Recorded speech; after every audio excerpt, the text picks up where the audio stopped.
Welcome. What is going on with that chat? It's back the front. Sorry. Just 1 second.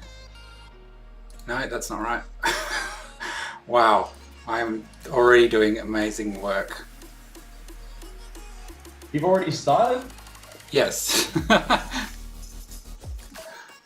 Cheers to you, Steve. Cheers.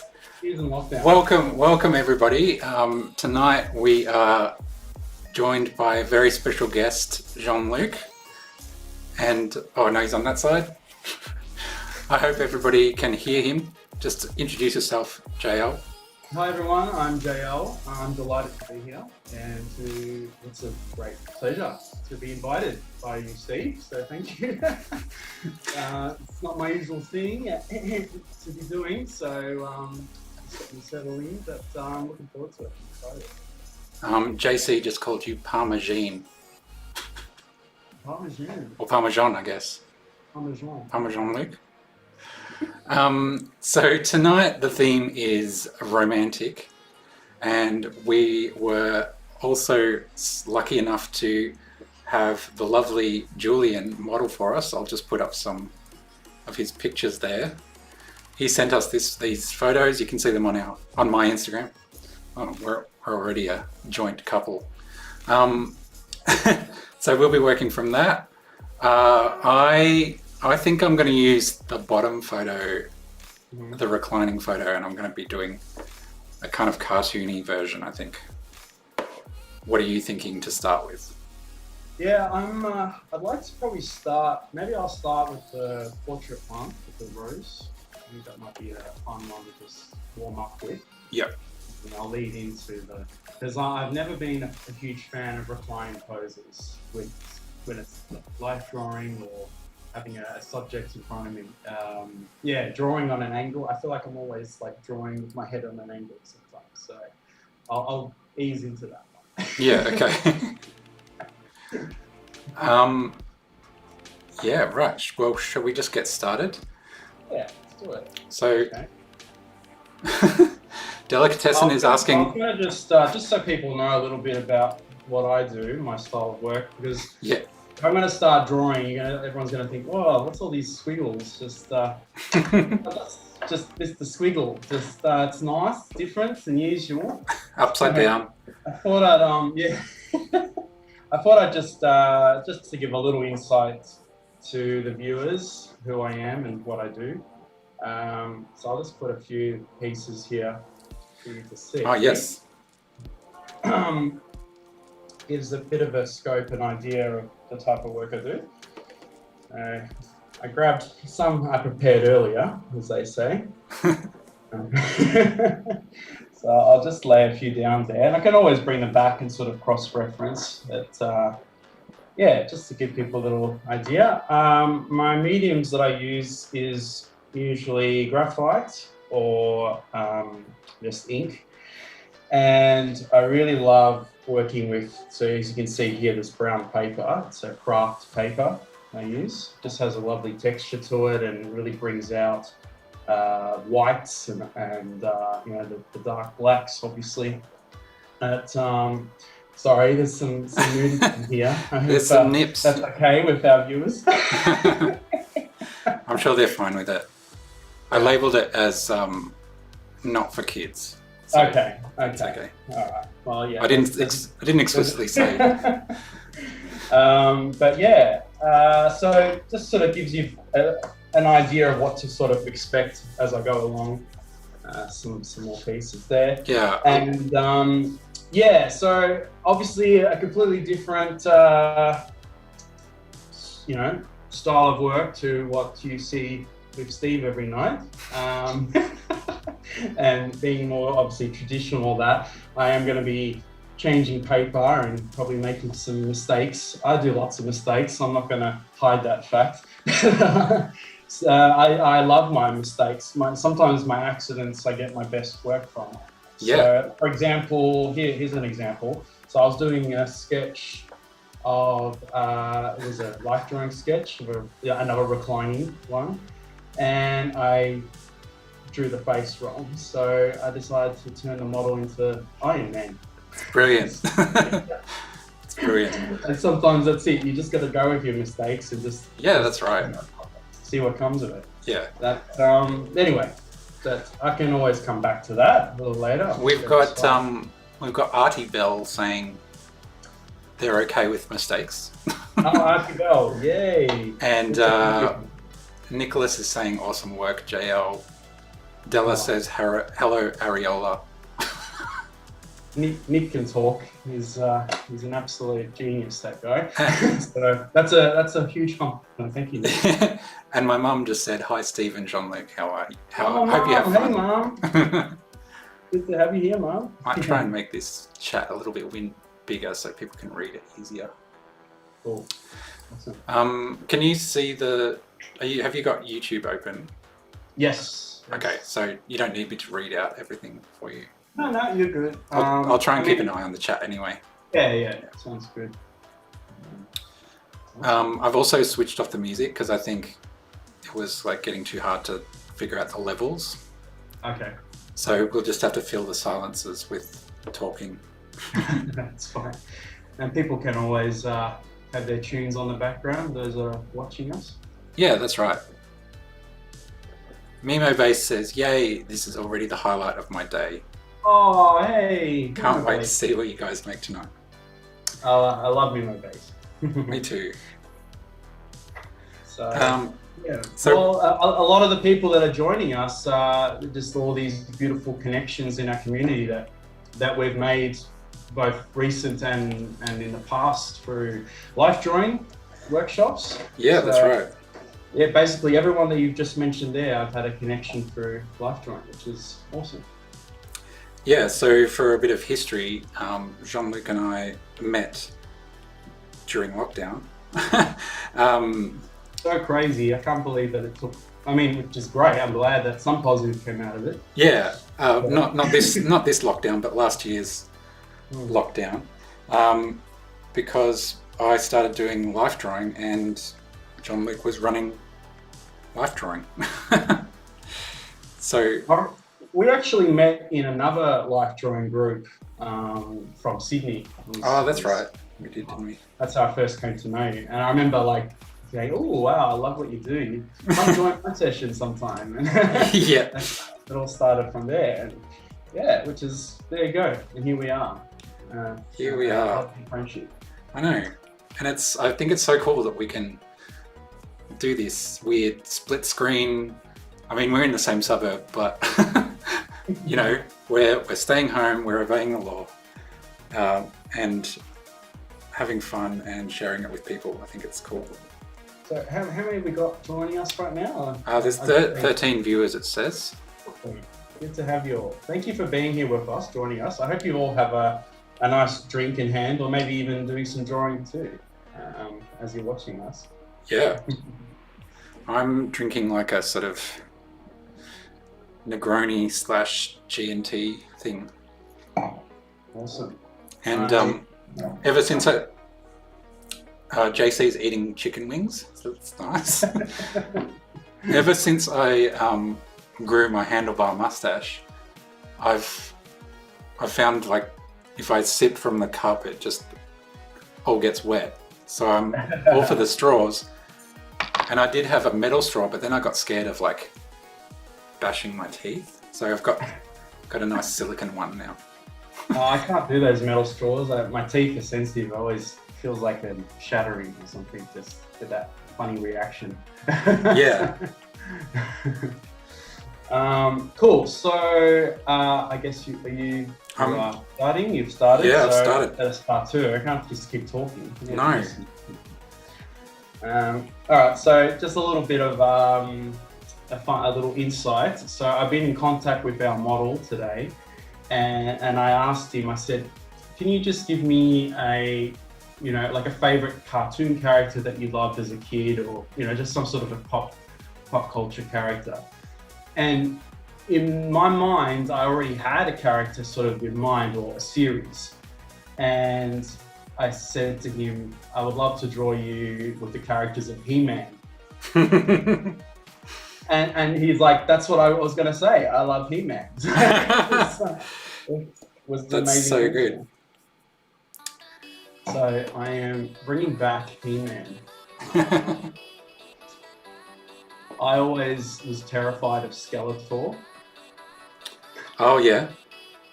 Yeah, that was just something that was made of nightmares as a kid. I just anything with skeletons always terrified me. Yeah, but it's funny because I use it a lot in my art. I love drawing, skeletons, bones, and Yeah, and you've got a skull tattoo, don't you? well, that's it exactly. Yeah. I can show you that later. Yeah. That's in the adults only. Yeah. So okay, so I'm just gonna get just the idea of. I'm just gonna turn my heater off. Okay.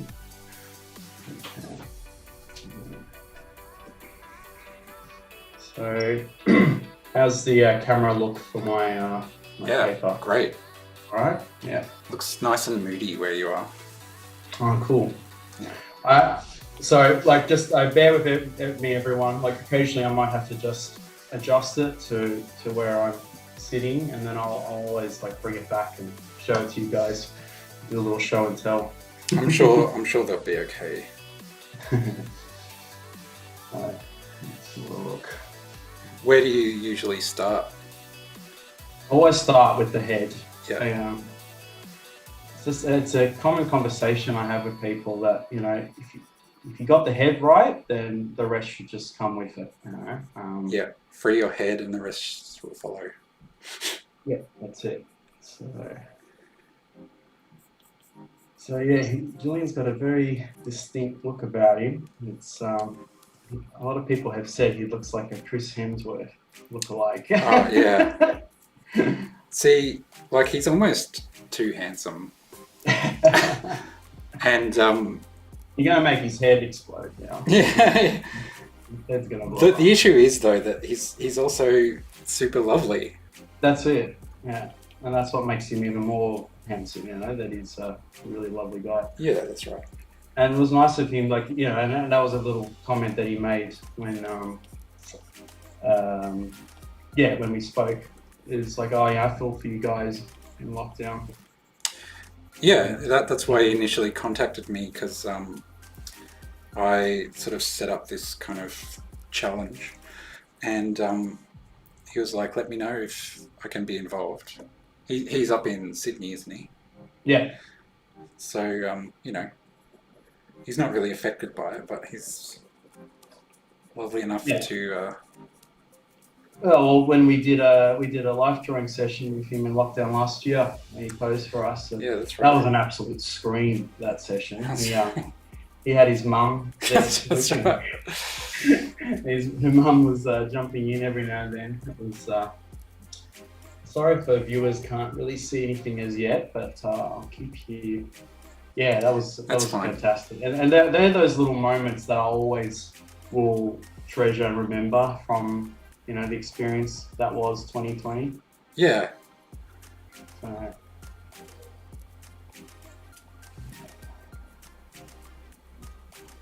I've kind of got this cartoony style that I'm doing at the moment. If people haven't seen it, where I'm doing these giant head cartoon boys, and I'm just really loving it. Yeah, love this. Was there a reference of something? Was it some sort of series that inspires you for the big head? Well, initially it was these Funko Pops, I think they're called. Oh yeah. Funko, yeah.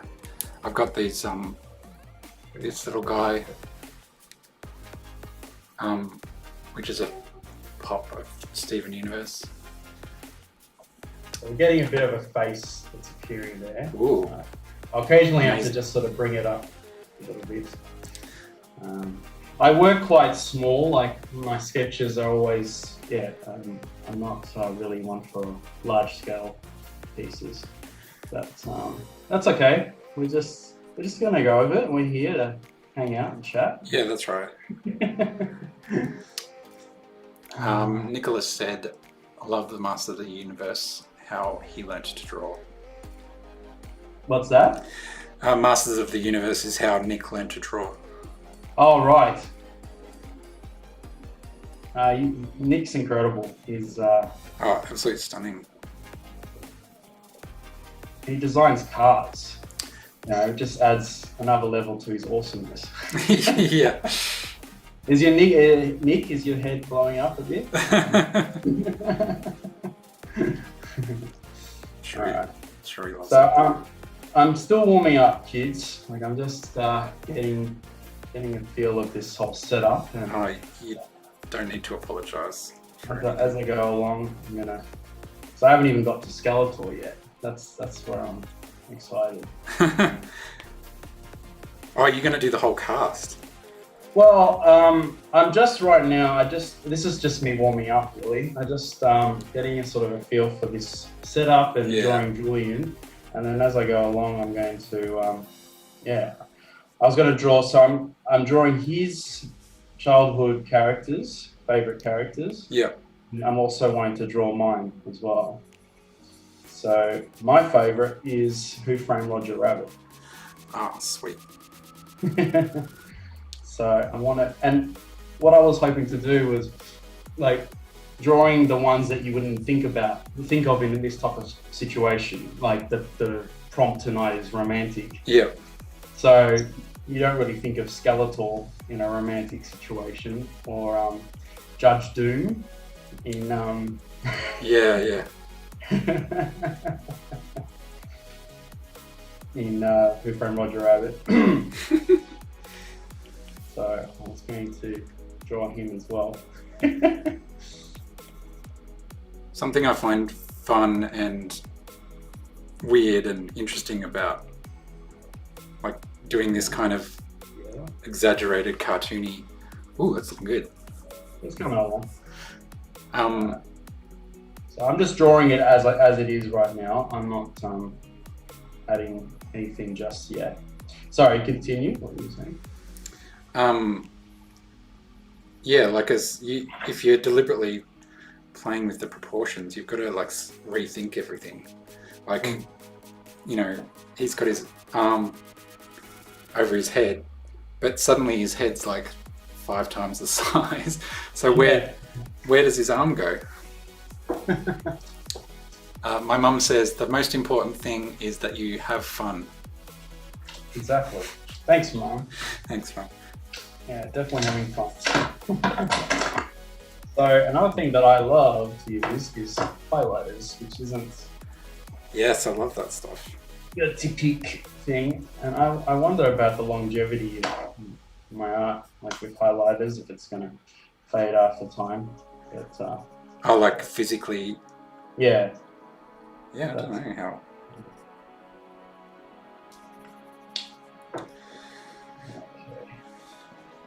For this challenge I've been deliberately trying to challenge myself and doing landscapes, because I don't normally do that sort of stuff. But I decided it's been cool. It's been really cool to see that. Yeah, I've enjoyed it, but because we had Julian involved, I really wanted to do a character for him. Mm-hmm.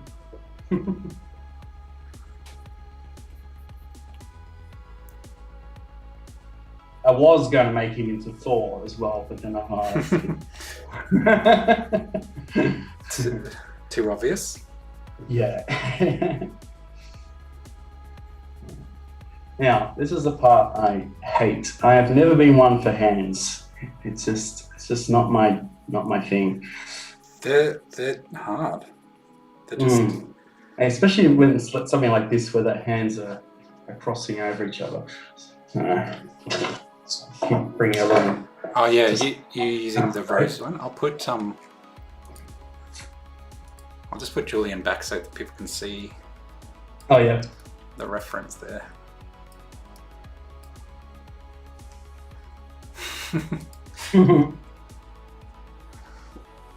It's probably a bit.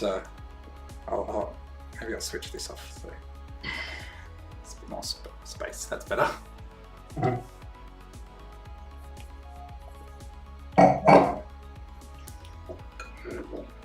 I'll just do a slight adjustment of the camera. Is that too cut off there? Is it? No, it's good. Looks good.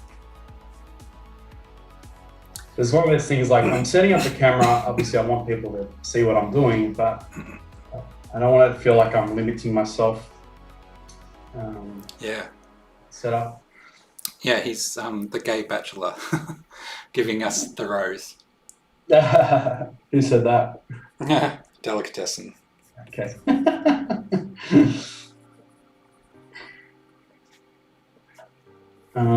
Yeah, when it comes to hands, sometimes I'll draw I want to just like give the idea of where the hand is, and I'll just draw sort of, I guess like joining the dots type of thing, like not drawing the whole thing. Yeah, it's just, I know an artist named Owen Cassidy, who is just incredible at drawing hands. There's this like sort of knack for it, specialty for it. Yeah, it's a skill, like this studying the anatomy of hands, limbs, like, it's to master it. Yeah, I've always been fascinated how even cartoony things like, you know,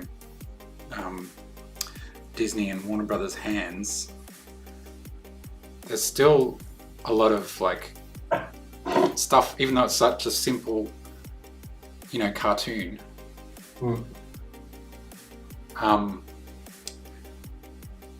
Sorry, I just got distracted with the chat. Yeah, it's like, you know, you look at it and it's like, oh, that's a simple shape, but the way that the animators and artists learn how to draw stuff, it's still with anatomy and like how fingers work, how hands work and stuff. Oh, absolutely. It's amazing. And that's where life drawing has played a good part in a lot of sort of special effects artists, animators. They pick up a lot of their skills and stuff from doing life drawing classes. Yeah, for sure. I've had a few corporate companies approach me lately, wanting to do corporate sessions. I guess, yeah, they're like from all different professions, landscape designers, architects, and now a special effects one has approached me recently. So that's cool. Yeah, which is awesome.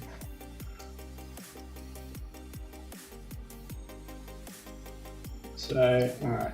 So right at this moment, I feel like I'm still just a little bit, I feel like I'm a little bit calculated in everything that I'm doing. I'm not loosening up just yet. Yeah, we should have done a little warm-up session. Yeah.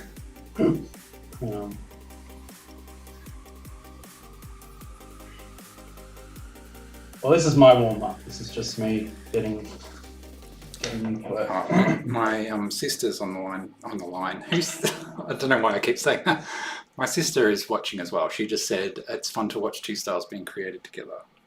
Oh, isn't that sweet? What's your sister's name? Jen. Sorry? Jen. Jen. Jen with a J. Jen. Hi, Jen. How are you? She'd love being called out. Yeah, if anyone wants a shout out, just let us know. We'll shout you out. Yeah.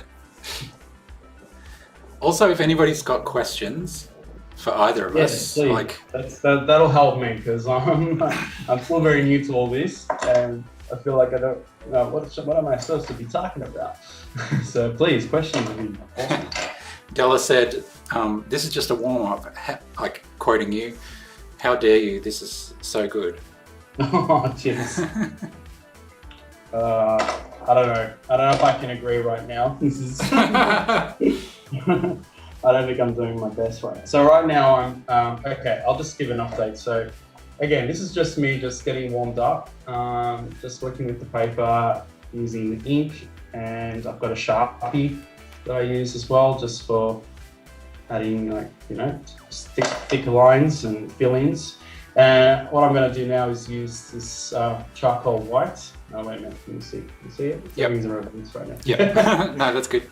So yeah, I'm going to be using a little bit of that just to create some highlighting, and being the brown paper, it works beautifully. Yeah, I love that about your stuff. I've done a bit of that in the past. Mm. uh, sorry, let's come back to that. But I've never really gotten into it fully. But I love that sort of halftone paper effect. I bought a grey paper notebook just to do stuff like that, but I never really started using it. Got distracted by other things. It's a lot of fun, but the key is also you don't want to overdo it. You sometimes just a little hint of the white is all you need. If you go too much, it gets busy. Yeah. Nick says it's weird seeing you both without your lightsabers. And Della's just pointed out that the lightsabers are in the background. Yeah, that's for later. That's when we when we battle. Dual match after we do. Yeah, if you saw the Instagram story, that was like the versus screen. Oh gosh. I love how even today, we did that literally today we did the little promo of the two of us in our work lunch breaks. Yeah. Posing, and that was a lot of fun. Yeah, that's the nature of the internet and social media these days. Yeah, it just happens.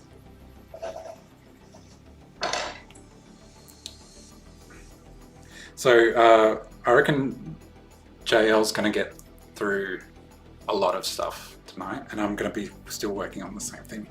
Which is fine. That's totally fine. Yeah, that's just it's what we do. That looks like a frog's foot. What are you doing? Is it someone said that, or you said that? No, I said that.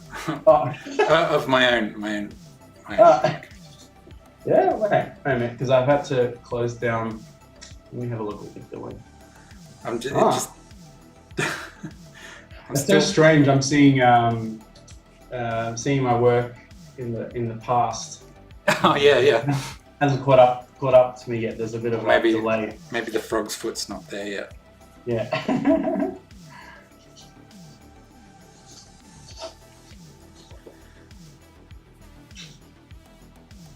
So, just a little bit of an insight for peeps, just the stuff that I do. Yeah, they love insight. Because I've spent a lot of time life drawing, working within my own sessions, attending other life drawing sessions. You sort of get into a bit of a it's hard to say, like a headspace of drawing things quite quickly. Because there's always a timer when you're doing life drawing, okay, we're going to do a 5-minute pose, we're going to do a 2-minute pose. Yeah. So you constantly feel like you're on the edge trying to get something done in a short span of time, which has its pros and cons. Like it's definitely as a skill, it's great. It's great being able to draw things quickly, but where I feel like I've been, I guess, challenging myself a little bit lately is when I come down to work in my personal work, I feel like I don't have the patience anymore. Like I need to quickly do something, like I've got to draw quickly. It's hard to get out of that headspace, so I've been having to train myself a bit lately to not, when I'm doing life drawing sessions, maybe not do the short poses, just wait and do the longer ones, like a 20-minute or 15-minute. Just to sort of discipline myself again to just slow the fuck down. Yeah. Slow down, JL, slow down. Slow down. Anyway, so that's gives you a little bit of an idea of what I've just put together there. Yeah, that's cool. Got the fake candle here. My father had to mention that he's only got 3 fingers. Oh, I know. But that's what I mean. Like I've left it open. Like you don't see the rest. It's just a hint of it. Actually, that's something I love about your work. Actually, when you do that kind of, you'll use negative space and like when you do big sort of like blocks of shadows and stuff. You do that really well. Oh, thanks. Yeah. A lot of people always ask too, like, what's with all these squiggly lines? You know? What is with all those squiggly lines? Look, it's hard to really say how it all started. It's one of those things that I did one day, again, just from a mistake, an accident, and I kind of liked it. I liked that there's a sort of like an uncertain background behind, like you don't really know what's there, but it gives the idea of some sort of energy or form happening, and it's basically just me. That's just me putting myself in it. That's the JL that I'm. Yeah, totally. I think I've said this on every single stream that I've ever done, but there was some I never actually heard a quote, but we got a like. Oh yay! Yeah, please like. Come on, folks, give us some likes. Oh no, it's a new follower for me. Sorry. Oh good. I'm glad. That's what I was hoping. Get Steve some more follows. Yeah. Pump it up. What was I saying? Yeah. So I haven't actually heard a succinct quote, but it's something along the lines of like your style is just a sum of the mistakes that you constantly make. Totally. Yeah. Which I totally understand. Mm-hmm.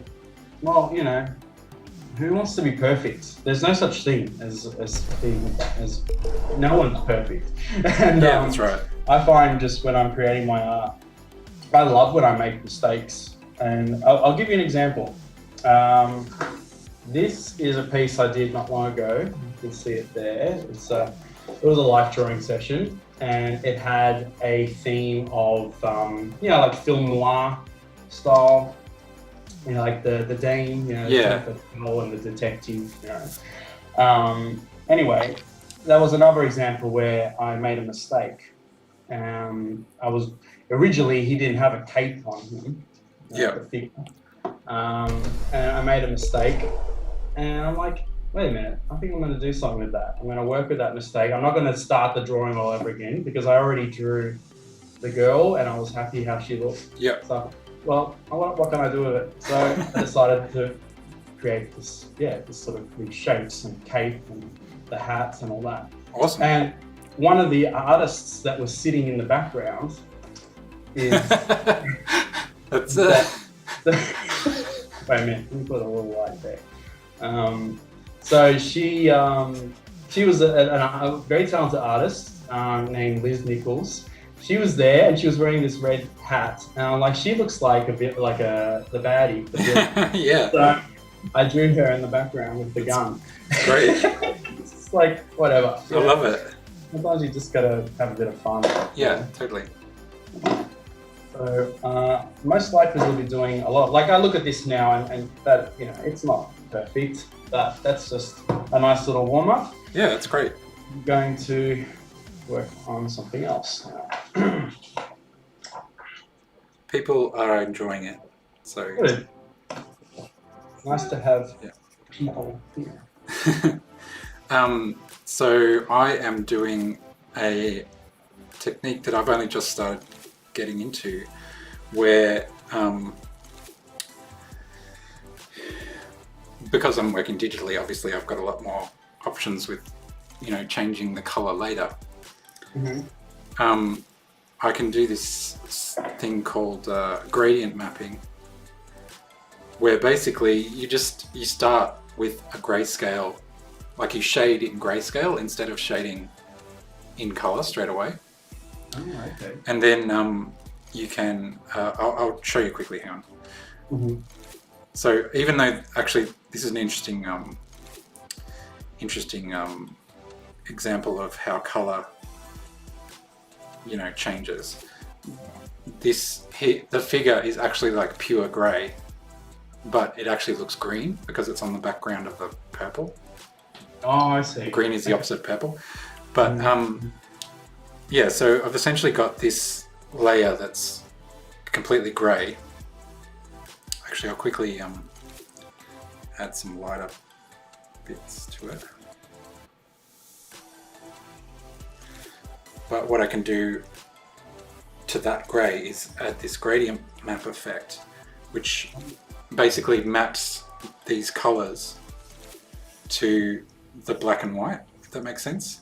Ah, okay, gotcha. So white will become whatever's at the right of this scale, and black will become whatever's at the left. So you can get some more. I can't do that with what I'm doing. You can't. That's awesome. That's so cool. Love it. But I find it. I did it with my most recent. What's it called? Steven Universe fan art I did. Yeah. And it just worked really well. It just gives you a different perspective on the color, and you can kind of block in the darks and lights instead of, you know how sometimes you'll see an image and it'll be like something's not right about it, but it just doesn't feel like it works. And sometimes it's because you've got like a blue and a pink that are close together, but they're actually like not they're really similar brightnesses. Does that make sense? Yeah, of course. So if you made the whole thing grayscale from color, it would look like they're the same color. So you'd lose that kind of contrast. Yeah, right. That's a cool technique. I'm sure there's a few of our digital artists joining us now that would really value that. Yeah, Nicholas just said, "Holy shat! There you go. See? You just changed my life." See, there's things to be learnt, my friends. We also have a question for you. Have you ever used an iPad for drawing? And do you have thoughts on that? I haven't. No, I haven't used it. But I definitely, I love, well, that's the thing. I love what Steve does. I appreciate digital art. There is such a craft to drawing digital, and I really admire it. And that's why I always encourage artists that come to my live drawing classes, bring your pads along. So yeah, I'm open to it. I've always been just such a traditionalist. I love the feeling of paper and pens and But I would love to somehow maybe even combine digital with my traditional work too. Yeah, I've loved that about the iPad in particular, and the accessibility. Yeah, it's still accessibility. Having a phone in your pocket. Having a camera in your pocket via your phone. Like that really changed things for me, especially with my Big Boys series. Taking photos and then drawing on top of them. Like it's kind of like this mixed media, but digital. It's really cool. Yeah, well, it's awesome. It's all part of the process, and being experimental, and that's what makes you an artist. Just not limiting yourself really with all the things you can use. Yeah, that's right. I love using photography. I enjoy photography. I've had an interesting conversation with people about, what is it that when you photograph, like what do you look at when you photograph? And without sounding too sort of pretentious or wanky, please. I like, when I photograph, I like to photograph like my drawings, if that makes sense. Yeah, right. Like what? Whereas, usually the other way around, you would, I don't know, sketch something to then create a photograph. Whereas, I like my photographs to still have that element of my illustration drawing work to it. Yeah. Can you articulate how that plays out? Like, so how would you think about a photo differently as you're taking it? Well, I guess, I'm so being brought up, I guess, with a lot of art in my life, in my family. I grew up in a family of artists. So everything I look at is from a very visual sort of art reference, Yeah. which I got a lot, I guess, spending a lot of time as a young kid with my nonna. She was a very visual person, and she would always say, "Oh, Jean-Luc, look at that! Look at that tree. Can you see the shape of of a monkey or something in the tree?" Yeah, yeah. And I look at it, I go, "Nonna, it's a tree. What is it?" And she's like, "No, look closely. You can see that part of the branch there. It looks like an arm." And then I'm looking like, "Oh, you're right. I can see it." That's so cute. Just bending your mind a little bit and Yeah. see beyond the surface, beyond what it is. So those little things, they just stay with you. As a young kid, you're a sponge and you take in these energies, well, these ideas of how you perceive life. Yeah, of course. So yeah, it's just sort of always stuck with me. Yeah, so when I'm photographing, I think in that way too. Like it's how I draw, and bringing that element still into it, still making it me, even though it's a photograph. It's still very much my style. Yeah. I'd like people to be able to look at my photography and my drawing, and they could still see that it's by the same person, I guess. Yeah, that's a really interesting concept as well. Because I've got my finger in so many pies, right? Yes. That I do know. I often wonder, like, I don't know. It's only been recently that I felt like I've got a style that is me, that I haven't really sort of. Look, it can take years to find that. I know myself. There we go. See, now I've stuffed that up, so I'm going to start again. Unlike you, I can't click undo. I gotta just loosen up a little bit. I'll click undo. I'm too nervous. What can I say? It's all right. Everybody's just watching your every move. That's all. Well, I'm drawing Skeletor right now, just so in case people are wondering what I'm doing. No, people are loving it. So if you're watching, chuck some messages in the chat for us. Ask us some questions. Tell us how you're feeling. Are you in Melbourne? Are you in lockdown? Yeah, I'd like to get an idea where people are. Like, are we local? We got any interstate or internationally?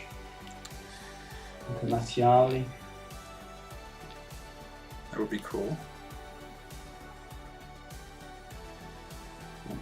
So you said Twitch. I haven't used Twitch before. What is Twitch?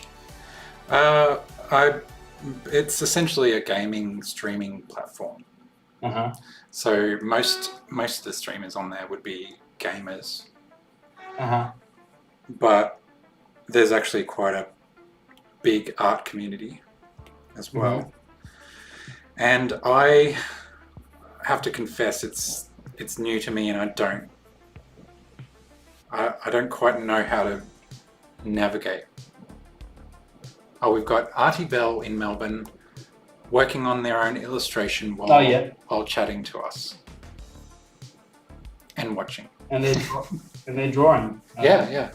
Awesome, good. We've got Grief in Melbourne. Great to see you guys work. Steve, I saw your work at the Brunswick Street Gallery, and it was really awesome to see you. Oh, to see in the flesh, not me, but to see the work in the flesh, I guess. How long did that series take to create? Wow. Great question. Awesome. What a handsome question. So that series was called the Big Boy series. I'll just, for people who haven't experienced it, I draw these giant men on photographs, but photographs of landscapes. and they're all based in Melbourne. And I recently had an exhibition. So it would have taken a while. I actually started the Big Boy series in lockdown last year when we were in the big lockdown of 2020. And it was actually a good time to start it because I could take these photos around Melbourne and the streets were empty. Mm. So there weren't all these people in, like that one's Hosier Lane. And usually it's packed with people during the day. It's hard to get a photo.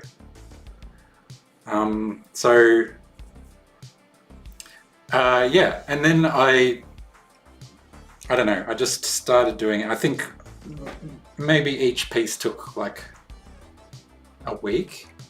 Like that's from like conception to finishing. Oh my God, Skeletal looks amazing. It looks exactly like Julian. Yeah. Well, it's the thing. Like, I'm just because I haven't drawn Skeletor since I was in primary school, so I just wanted to get used to drawing him again. Yeah. And then I add him into the Julian concept. So that was born. It was born out of lockdown. That Big Boy series. Yeah. I didn't realize that. I didn't know that. Yeah. I thought it was something that you had already been working on before the whole lockdown. That's awesome. There you go. There's another positive that you've taken out of that experience, and what an amazing result you got from it. And for me, I deal with my mental health issues through art. Like if I'm feeling anxious or depressed or whatever, I just know that I can do something creative and escape or move myself past this emotion that I'm feeling or whatever. So I'm with you on that one. Yeah. So it's actually interesting because I had to write an artist statement for the gallery on my work, and it made me actually sort of reflect on it and go, actually there's a lot of symbolism and meaning that I hadn't actually put to it before. Like we're in lockdown, like we had to stay in our houses, but I was drawing these giant men that physically couldn't stay. They couldn't fit in a house. It's like a representation of my emotions and my creativity. Like I couldn't contain them. So they were coming out in these giant men hanging around Melbourne in their underwear. How cool is that? I love that. I think that's fucking awesome. Yeah. But I agree with you. When I'm creating my art, that is when I'm at my most happiest. Like, I consider myself a pretty happy-go-lucky guy most of the time. We all have our moments, and I know I've dealt with some depression in my life, and but when it comes to art making, that's when I am at my absolute happiest. Yeah. And I don't need anyone else to do it either to feel that. Yeah, that's right. I don't need to rely on other people to make me enjoy that, like my art. It's just me. It's me and the paper and the process. Yeah. Yeah. And that's such a beautiful concept as well. Like, sorry, just seeing the chat. I guess for artists, having art as a constant in life, it really does help when the outside world is chaotic and unpredictable. Yes, it certainly does. Yeah. Now, who was that? That's excellent. That was Grief on Twitch. That's a really interesting thought about not needing not needing anyone else. You know, you don't need a therapist or, you know, someone to talk to, an external source. You can just start creating. Yeah, well, that's exactly it. The art is our therapy. Yeah. You know, I'm not a psychiatrist. I can't. I'm just going by how I. Why not? I feel like this isn't quite right. I think I've got a feel for skeletal again. So yeah, that's cool. That's just one I've got to put together there. And again, like even though I'm drawing a pop culture character, I still want it to be my style and my take on it. Yeah, for sure. I actually had something else I was going to show. I had a whole bunch of art that I wanted to show everybody. So again, another mistake. This is all I'm showing on. I'm really showing all my faults and mistakes tonight. Yeah. Hang on. Sorry. Can I stop you before you do? Sure. Yeah. Mimo Vase said art supplies are just as costly as therapy. That's great. Yeah, true. So and Della said, I find it just as therapeutic watching it happen. Oh, that's lovely. So you're getting a lot out of tonight. Good. And Grief has asked what artists influence and inspire you both. But maybe you go with what you were... Go with Sexy RoboCop. Oh, yeah. So, yeah. What the hell's going on here? So this was a very interesting online session. It was an erotics online drawing session, very professional. Both models are very artistic and put a lot of thought into their poses and the concepts. So yeah, it was done tastefully. Sure. It looks tasteful. What are you getting involved in, JL? But again, here's another example of a mistake that ends up being so fantastic. So I didn't intend to draw him as RoboCop. All right? That was not in the plan at all. But again, I was drawing the face and I just wasn't happy with the face. And that's the thing, I'm very particular with faces. If I don't get the face right, I basically throw the drawing away. This wasn't a case where I had drawn other sections of it and then led into the face. Yeah. And I stuffed it up. But then, yeah, here we go. I created him into RoboCop. Robo porn. Well, who says RoboCop can't have some loving? Yeah, that's right. He's got needs. And I added a bit of a robo sort of girl to her as well. Yeah. Anyway. I'm sad I missed that session. Sorry to Steve's mum and dad for they're fine. This filth. Influences. Is that what the question was? Yeah. Do you want to talk about it? You go first, Steve. I'm actually quite intrigued to hear your influences.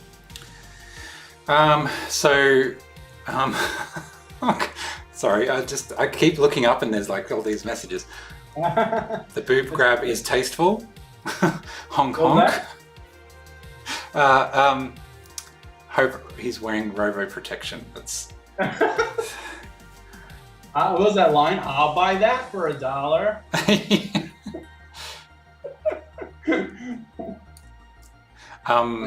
So influences. Oops. Sorry, I'm just sort of rearranging the screens a bit here.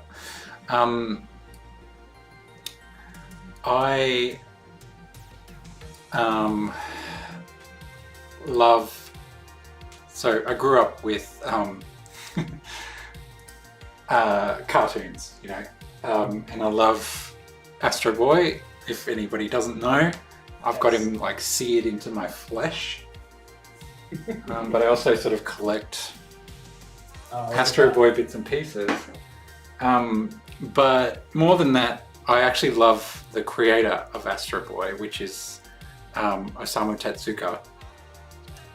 And I don't have any close by, but the reason I got into Astro Boy was I watched it as a kid, then as I was entering uni, I think they started translating all the original manga into English. And so I started collecting it. And then I started reading and getting to know the author, and I just fell in love with Tetsuka. Mm-hmm. And I started reading his other stuff, which is even more amazing than Astro Boy. Yeah, wow. So are there other graphic novels, obviously, that he did, or written fiction novels? Yeah, graphic novels. Graphic novels, yeah. But he did a series that was like his interpretation of the life of Buddha. He did another series. This is like, 1950s to 1980s, which is sort of his main body of work. Mm-hmm. There was a story about this robot girl that could change her sex with a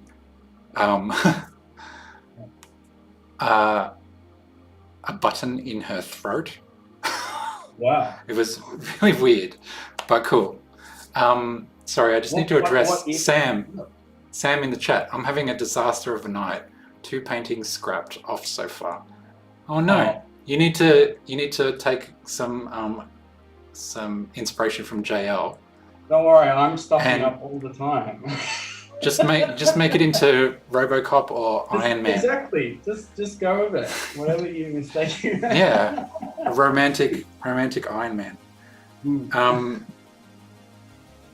So, sorry. Tetsuga. Yeah, he even had a story, which was like it was quite dark. It was a love story between a serial killer and a priest. Oh, well, that sounds about accurate. Yeah. Yeah, you definitely need gin. But yeah, so he's a very big inspiration to me. Probably more from a story writing point of view, but obviously now I'm doing these big heads, which is very anime, very Astro Boy. Yeah. Big eyes. Actually, I've got a really interesting fact. So I've read biographies on Tetsuga, so I know a lot about him. He was actually inspired by Disney. So Tetsuga is considered the godfather of manga or anime. Mm-hmm. So you know how now we have like anime eyes, and they're the big eyes. Yeah, yeah. Well, originally that was inspired by Disney because Tetsuka was like, he saw Snow White, and he loved the how Disney did the animals with the big eyes and stuff like that, and so he incorporated that into his art style, and he consequently started doing Astro Boy animation in the 50s, which is a black and white version. And no, Big Man Japan. I'll have to look that up. I'm actually gonna write that down so I don't forget.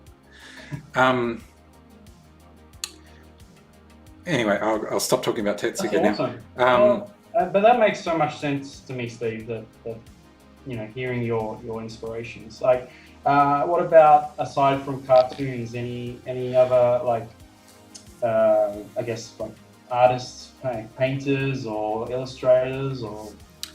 Yeah, like classic wise. I mean, I feel like I'm inspired by everything generally, but in terms of classic stuff, I really love Van Gogh's stuff and. Yeah, he's a big hero of mine too. Yeah. And Monet. Mm-hmm. Yeah. Yeah. Yep. As far as painters and stuff. But I can definitely see that with the digital painting. Yeah. More recently, there's a guy who I connected with on YouTube called Angry Miko, who I talk about heaps on my stream. Yeah. But he does these freaking amazing landscapes, and he's a digital painter. He uses the same program as me, Procreate. But he Oh, I don't know. He's just a huge inspiration. Yeah, awesome. He really has a character to his landscapes, Mm-hmm.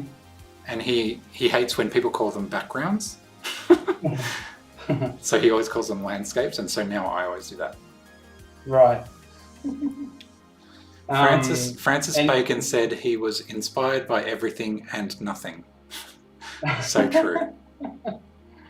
Yeah, I can relate to that. I can understand. I can respect that. Yeah. I really need to wee. Okay, you do that. So you can answer about your inspirations. All right. While I do that. Well, I can wait till you're back. I'm sure you. I'll be really quick. Promise. It's just a number one, right? Yeah. Well, while I've got you all here, I've got all your attention. So I'm just doing a really bad drawing right now. I'm just doing a little reference of one of Julian's photos that he's provided Steve and I, which Steve will be able to bring up when he's back in the chat. I am working out a bit of a little placement of setting of Julian and where I'm going to bring Skeletor into this. So there's a method to the madness of what's leading me up to my final piece. So again, I'm just having a bit of fun here. So Julian in the image is posing, looking very debonair against the hallway wall in his house with the kitchen in the background. So this sort of blank area here is where the kitchen is, but I'm going to draw Skeletor there. That's going to be my little bit. I don't know why this whole Skeletor thing has come into my work today, but I'm just going to go with it. I have no sort of plan. I'm just being organic. Yeah, I love it. Yeah, that's Is it true? Is Skeletor become a bit of a gay icon of recent? I remember seeing something about that. Yeah, I don't know. There's been a series of memes and things, hasn't there? Yeah. So. Thank you, Della. Sorry, Della's just notified me that my fly is undone. Oh, okay. Zip.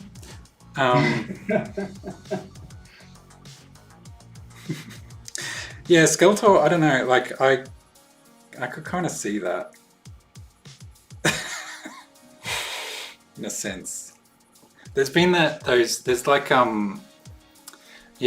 memes and well, like the whole Babadook, how that became a gay icon too. Yeah, that's so weird, isn't it? It's so bizarre. Well, I guess, Skeletor does have a very distinct colour purple. Yeah, that's right. So, anyway, influences. So, yeah, tell me. So, I guess to start from the beginning, early influences as a kid, growing up in a family of artists. So, my uncle is a very renowned painter and sculptor. Oh yeah, he did amazing stuff. Yeah, sadly passed away recently. He was a huge influence to me growing up. He taught me how to draw. He was, multi-disciplined, very prolific artist, painting, sculpture, screen printing. Worked with multiple, marble. He worked with wood. He was an oil painter. That was his passion, oil painting. But an incredible man, great influence in my life. His name's Anthony Syndikas, if anyone wants to look him up. And what sort of stuff did he create? What was his sort of style? So he's, I guess you could say, was sort of abstract impressionism. He was a big lover of the impressionist work and artists, and was a big influence to him. Yep. So if you can almost say almost Monet meets could be. I don't want to say Picasso is the obvious one. I got Picasso vibes when you sent me that stuff. But I saw my uncle was even personally, I think he was even better than Picasso.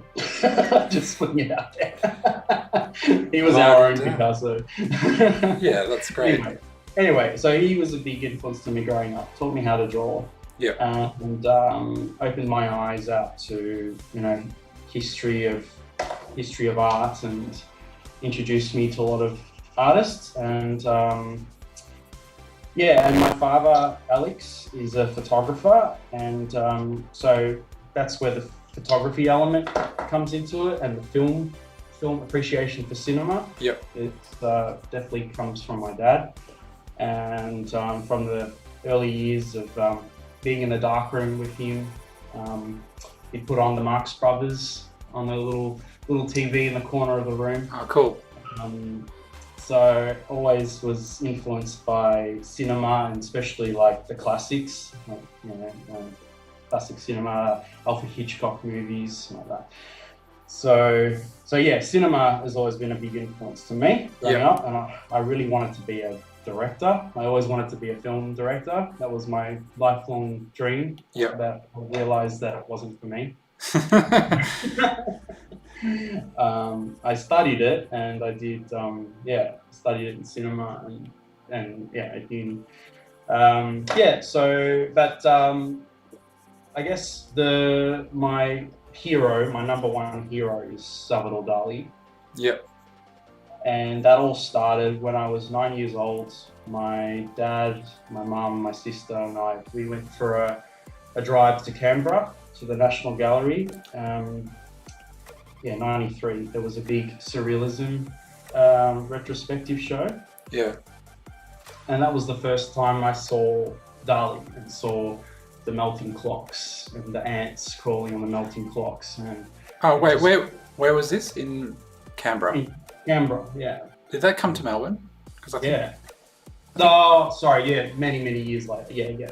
Like, I think that was 2009 it came. There was a big show at the NGV. Yeah, I think I saw it. I saw it in Melbourne. That was amazing. Yeah. Yeah. So,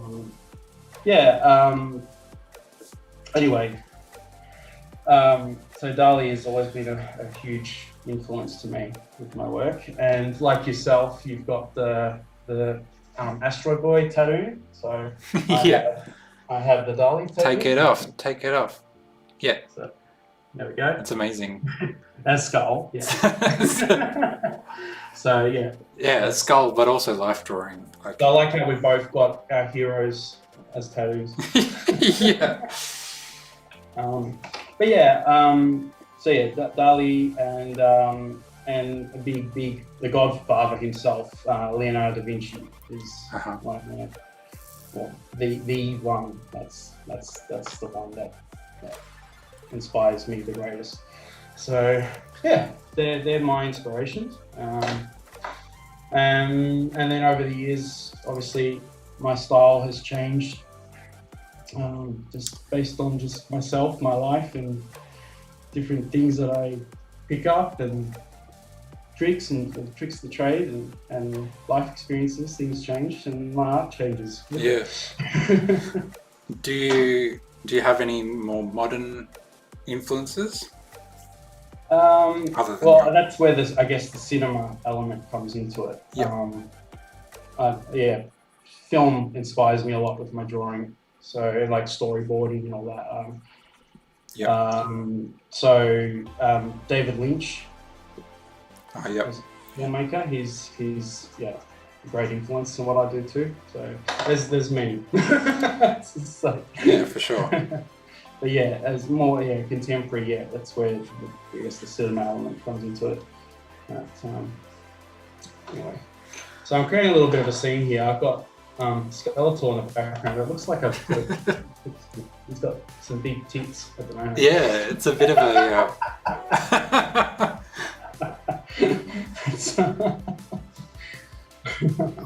What advice could you share for new artists wanting to gain exposure? Oh, I wish I knew.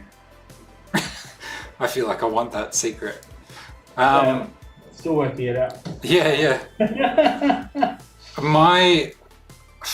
I don't think I'm the right person to ask, but I think you just keep making stuff. That's my. Sorry. It's true, but it's so true. Yeah.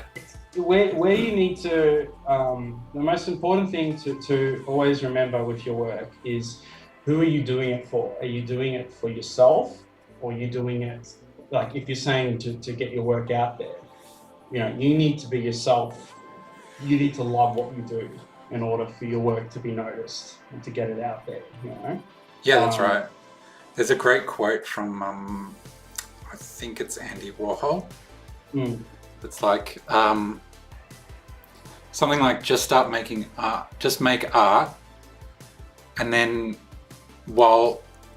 don't worry about what other people think, and while other people are deciding if they like it or not, just keep making more. Like, don't wait for people to like it or try and fit in with what they want or something like that. Just do it. Yeah. And I find personally, like, it helps me to get things done by just telling myself to do it. Like, I'm just like, actually, just get started. Just start doing something and see how it goes. You don't and ah and go, oh, I'm not sure if I want to. Yeah, just do it. Just do it. Yeah. Nike. No, I know that sounds easy said than done. It does. Wanting to, but yeah. Yeah. I'm at a, so look, I'm not striving to be famous. I just want to be happy in life and do what I enjoy, which is making art. And I'm a big community man, meeting artists in our community and found my tribe, I guess. That's where I get so much out of it. And I'm at a point now where I know people do recognize my work and they say, oh, there's a Jean-Luc, which is awesome. To me, that's great. That's enough for me right now. And then where it goes from there, I'm excited to see where that goes. Yeah, that's right. I'm sure you feel the same way. Your work's become quite recognizable. Everyone knows that. Oh, there's a Steve Edwards. I don't think anyone has said that yet. I've heard people say it. No, you haven't. So that's just a little piece there. Again, I'm just sort of bringing Julian and Skeletor together. Yeah, that's so cool. I love it. Della has asked. Well, firstly, she said, I'm jealous that Skeletor has better tits than her. But what is each of our favorite pieces that we've created? Oh, wow. I mean, do you have ever, as in ever? Is that what I think that's the suggestion, yeah. Well, I can go first for that. Yeah, do it. My most proudest, I could say. Yep. Would that be acceptable? I'll accept it. I'll allow it. I actually have it right here, just above my head. Yes. So, can you show us? Okay. What's my favorite piece? So wait a minute, let me flip it around. It's actually a photograph. So. Oh, cool. How can I show it without reflecting? Put it on the table. Actually, you're right. Perfect. So. Is that your nonna? No, it's not actually. It's my nonna's next door neighbor. I actually never knew what her name was because they always referred to her as La Comare, which means godmother. So La Comare, bien. It's sort of like a respect if you call them Comare instead of by their first name. Right. I don't know the whole detail of the custom, but anyway, so her name is Comare. She's the next door neighbor. Very, very set in her traditions, and even though she's lived in Australia most of her life, she may as well still be in, I don't know, Calabria in Italy. Yeah. And I was always fascinated by her and her sort of like the simple life that she led, and she was very dignified lady. And at this particular time that I took this photograph, I was in year 11 in high school. I was only 17 at the time I took this. Yeah. And it's the most proudest I still am to this date of a piece that I've done. Oh, that's so lovely. Yeah, and that was shot on film, 35mm film. And she had just lost her husband, so she was in mourning and wearing black. So very, very traditional. Wow. Very religious traditions. Yeah. So she wore black all the time. She wore black for many years after that.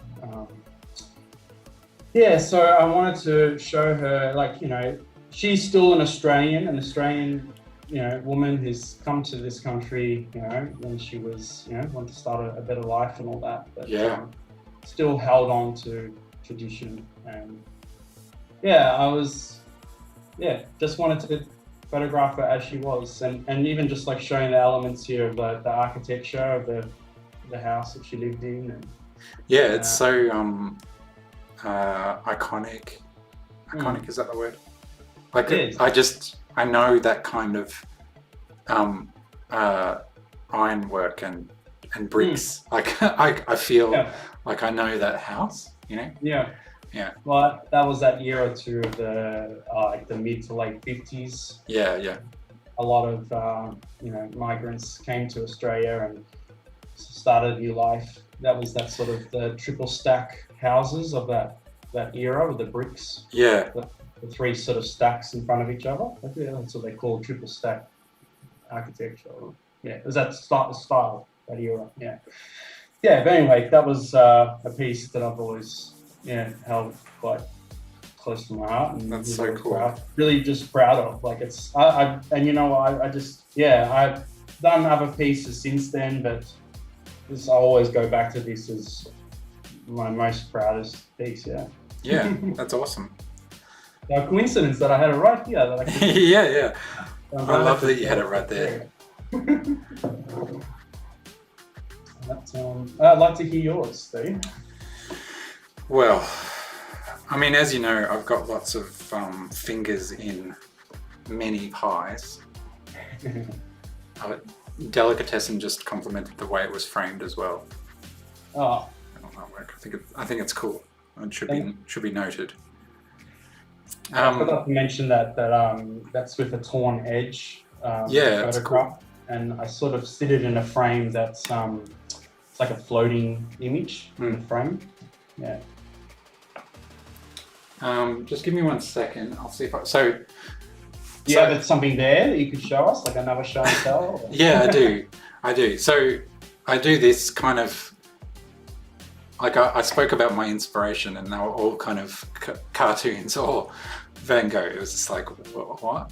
But I do this kind of digital illustration, but I also do this generative art, which is, you can see one just there. Hang on, where is it? Let me have a look. On my wall. You've seen it, man. Just there. That one. Oh, yeah, of course. But so I write code. Another one. That creates this artwork, right? And I think I've got one of my favorites here. It's quite big though. I'll get it out. Why not? Yeah. Okay. We're here. Well, I'll stop what I'm so I can see what you're going to show. I've got a bit of a delay, so I'll just have to wait till you're. Wait a minute. All right.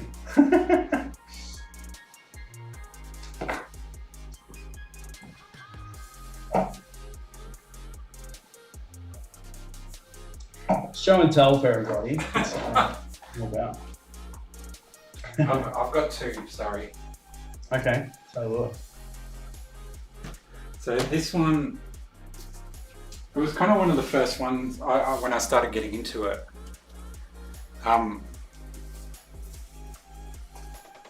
Yes. And now it sits above my bed.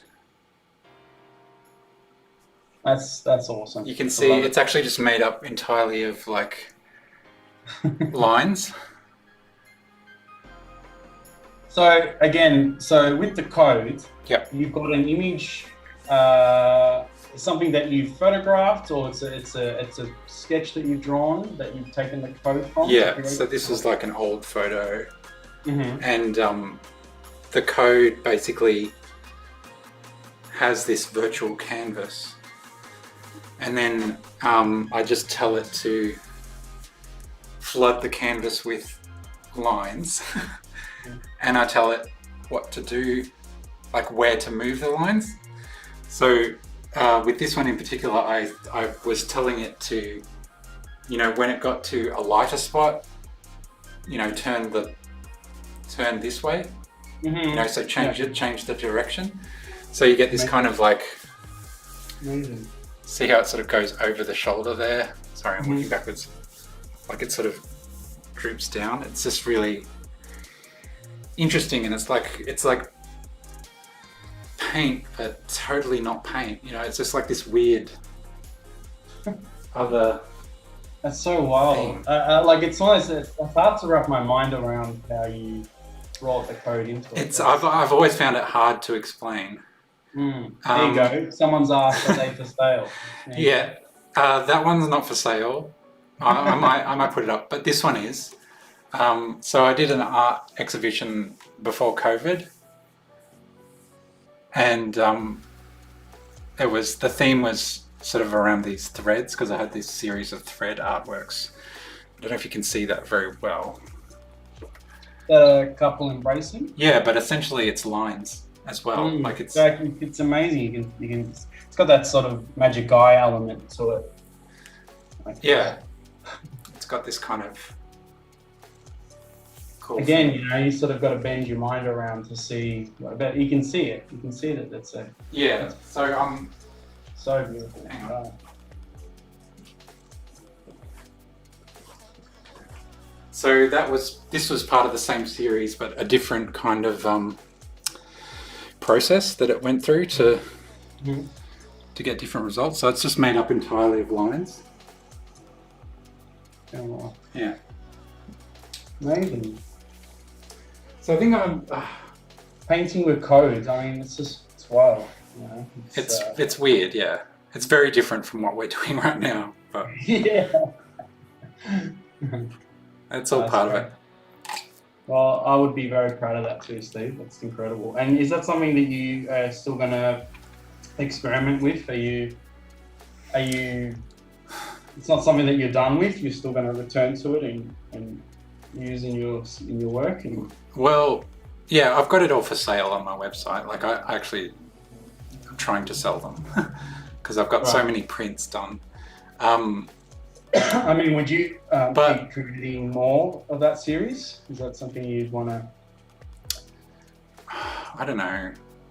I feel like the last year or so I've really learned to understand myself a bit better.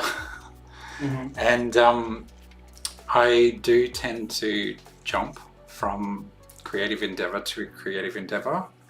So I might go back to it at some point. Yeah.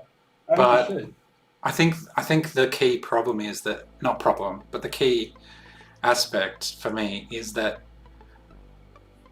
like I'm chasing what I want to do. Like I'll maybe it's the dopamine hit, like I just enjoy doing this kind of art that I'm doing tonight at the moment. Like it's really engaging me. And I'm not as engaged with the code stuff, even though that's fine. It's important to me. Yeah. But I don't know. And because it's not a financial endeavor, like I'm not getting paid for any of this, so it has to be personal. Like I have to do something because I want to, not because I'm getting paid for it. So but you enjoying doing that, your code work? Yeah, I mean, there was a time a couple of years ago when I was just like, this is it. This is what I want to do for the rest of my life. But now I feel like this is it. This is what I want to do for the rest of my life. Yeah. You know, Yeah, I just, it's a constant development or understanding of myself. Hmm. Well, I don't have any examples here of my old work. I used to work quite detailed, like really little minute details. Oh, really? Yeah. Yeah. That's again. That's I feel like when I had a bit more patience. Like I would just work on a drawing for hours and hours just on one piece. Yeah, right. But yeah, I don't think I have that mindset to do that now. Like so that's the thing. I like to do.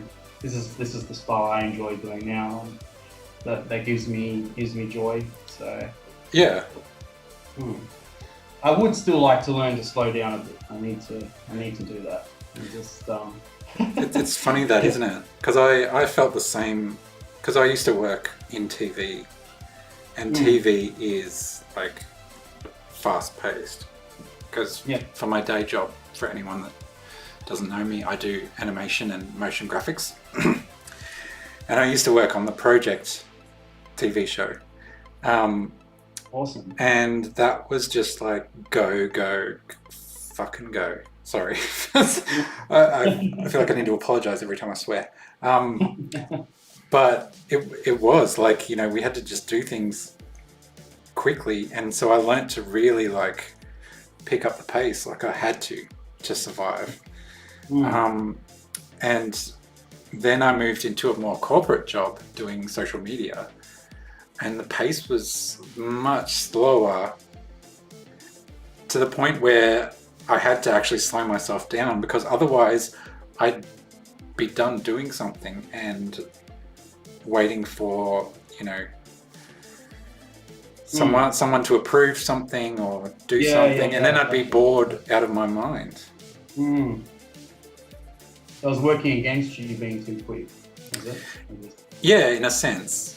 And no one, the other thing was no one was expecting me to do it that quick. Right. So I was only really just, you know, not hurting myself, but affecting my own mental state, you know, by doing it quicker. Well, that's we're constantly discovering, we're constantly learning. You know, I've still got plenty to learn myself. Yeah, definitely. And that's how I want to be. I don't want to feel like I'm done yet. I feel like there's a whole other, I guess, I don't know. I could be doing something completely. I might get into 3D. 3D, like you know, 3D printing art. I've always been interested in that. Probably cool. Creating sculpture work with 3D printing and like bringing my drawing into that. I've always been intrigued by that. So it's something that I've been thinking of. Yeah, I'd love to get into that too. Like, but I kind of hold myself back, because otherwise I'll get obsessed, you know. That's how I feel. Like I'm scared that I might get obsessed. That's crazy that you feel that. Like I think that's. I'm scared. It's true though. I mean, it's cool. Like I mean, that's I mean, but I get it, because it can be like a drug, like being obsessed. Totally. Again, going back to Salvador Dali, my favorite quote is he says, "I don't need drugs. I am drugs." It's since you told me about that the other night, I've just been thinking about it all the time. I even watched some Salvador Dali documentaries and some of the footage of him on, you know, those old game shows, and it's just like, they're wild. They're so funny. Like, wow, he's amazing. He has his own language, his own way of is communicating. Yeah, and he even called it the Daliism. I speak Daliism, or it's some sort of his own language. Yeah, it's a weird thing. Like I don't want to say I'm like Salvador Dali, but I relate to that. Like sometimes the amount of times that I say like I try to explain something and then I'm like, does that make sense? Like I can't articulate what I'm saying right all the time. There's an amazing, if you want to look at some incredible footage of Dali, is when he was on the Dick Cavett show. Have you heard of Dick Cavett? No. He's an incredible interviewer. He'd interview a lot of celebrities, politicians, just all types of popular people, I guess. And he interviewed Dali, and he comes onto the stage with an antelope. No, the anteater. Oh yeah. On a leash. He walks onto the stage in the studio with an anteater. It's amazing. It's just like, what the hell, an anteater, of all things. And then he says one particular line where he's talking about, of all things, a butterfly. Right. But he doesn't just say butterfly. He says butterfly. And then anytime he refers to the butterfly, it's a butterfly. He has to say it like that. Like, it's just like, no, this guy is just on a whole other planet. Yeah. Amazing. Whole other level. I want to check in. Let's see what you're up to with your drawing. Where are you? Okay, that's looking awesome. So he's by the fire. Love it. Yep. Wow. Because I've had to I've got to keep jumping between different screens. So I'm looking at Julian. So I'm now working on my final piece now. I think I've done a bit of sort of experimenting. So I'm drawing Julian as Skeletor in that same pose. That's my rendition. Okay. So cool. And I thought he could have like a rose, holding a rose. That's great. Hope Julian likes it. We'll see. Well, I know, because he said he wanted He-Man, but I was more excited about drawing Skeletor. Yeah, well... The way I look at it, it's what we're taking from this whole experience. So I'm just that's right. Gotta go with our guts. Yeah. How's our viewers going? Yeah. They're loving it. Tuning in? Yeah. Yep. Better than watching a TV program. Oh, wow. That's huge. You two are so interesting. Thanks for Lockdown Entertainment tonight. That's awesome. Thank you. Thanks, guys. You work well together and inspiring too. Amazing. Thank you. Incredible. Thank you both for showing and sharing. That was our back when we were showing our stuff. Yeah, amazing. Do you get to keep all these comments so I can sort of look back on them? Or do they disappear after the stream is done? No, so the way, I think they all work the same, but most of the platforms will keep the stream on there so you can watch it later. Yeah. So anyone can watch it later, not just us. Oh, cool. But the comments, they always stay there. They're always part of it, aren't they? Yes, yeah. I believe it sort of sections them off as live comments and stuff. But because it's streaming and they're hard coded into the visual stream here. Oh, okay, gotcha. Mm-hmm. You'll be able to see them. Yeah, great. Awesome. I want to watch that video you were talking about, JL. So the Dali one. Oh, yeah. Who said that? Artie Bell. Oh, yeah, it's great. It's just, and then there's like it's always funny how because he a bit like what Graham Norton does now. He'll have like 3 different personalities at the same time. Yeah. And then like they each take their turn to be interviewed. And I remember at one point, like Dali's just going, blah, blah, blah, blah, blah, blah, blah, blah, and then it cuts to you kind of forget about the previous guest who was still there. Yeah, right. you forget that he's still sitting there. And it cuts to him and he's, yeah, well, you know, like then this sort of happened. Like just this really just deadpan straight person. It makes it even funnier like that. I'm just going to, for a moment. So I'm going to move my piece across a little bit to work on it.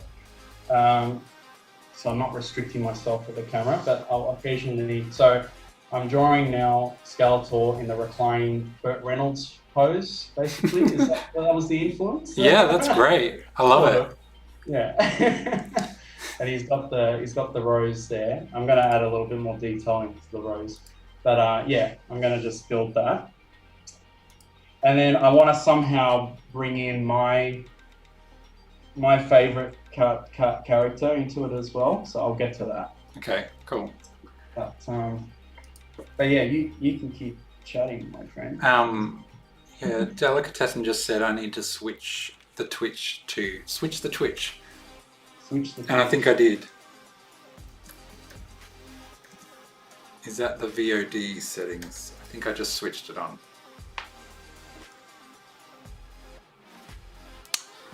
We have a story here. When I was very small, my dad took me to the Tate in London to see a Dali exhibition.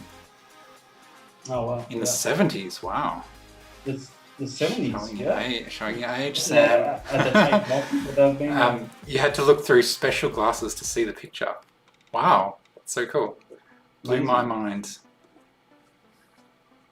That's so good. That's so cool. I love it. Yeah, that's it. Those experiences stay with you. I mean, you know, that's the thing. I was the same. I was 9 years old when I first saw Dali's work, and it just bended. Well, that image, the story behind that tattoo that I chose. Yeah. Because I always wanted a Dali tattoo, and it took me a while to decide which one I wanted.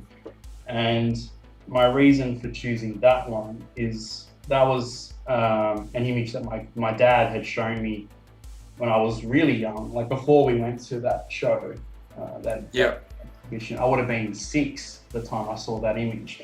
And it's just such a, you know, like you see the image of the skull, ooh, it's a skull, it's scary. But then you look up close and you see it's made out of bodies. There's like 7 bodies in that image. And, you know, as a young kid, 6 years old, you know, I was used to Donald Duck cartoons. And, seeing something like that, just, whoa, like just a complete mind change. I just like saw into things just so differently from then on, you know. Yeah. It kind of just changed my whole perception of art and life, and from a very young age. The world, yeah. Love it. I need to go to the bathroom again. I'm sorry, I've had too much to drink. Can you keep them entertained while I... Yeah, again, I feel like I'm not giving people justice. Because, see, if I could, I would set up the camera like that and I would draw. But then it's still great. Like I'm sort of drawing in a really weird way, you know, if I were to do it that way. I have to, for the next, if I do this again, if you allow me to come back again. Of course, you can come back anytime. You can come back anytime, honestly. I'll make sure I have a better setup for the camera. But anyway, I'll just... Well, there's so much going on. People can get used to it. I might just put it like that for now.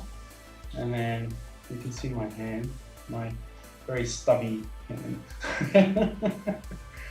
But thanks, people. It means a lot that you're tuning in, and especially the people that are going through lockdown just like us. We all do what we can to get through these times.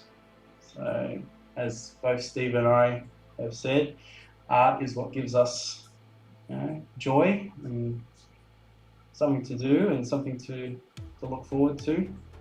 I know myself, you know, I was working from home today. I work at an architect firm. Working from home, you know, I enjoy my work, but I was very excited leading up to tonight to do this session. So it feels good to be here. And for those that are listening that are Melbourne based, if you don't already know, I run life drawing workshops, and you can look them up on Instagram Top Secret Life Drawing, which is every Thursday.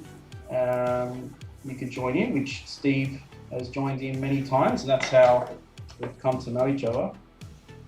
Oh, you're back, Steve. Yep, we keep Awesome. talking. It's a good shout out.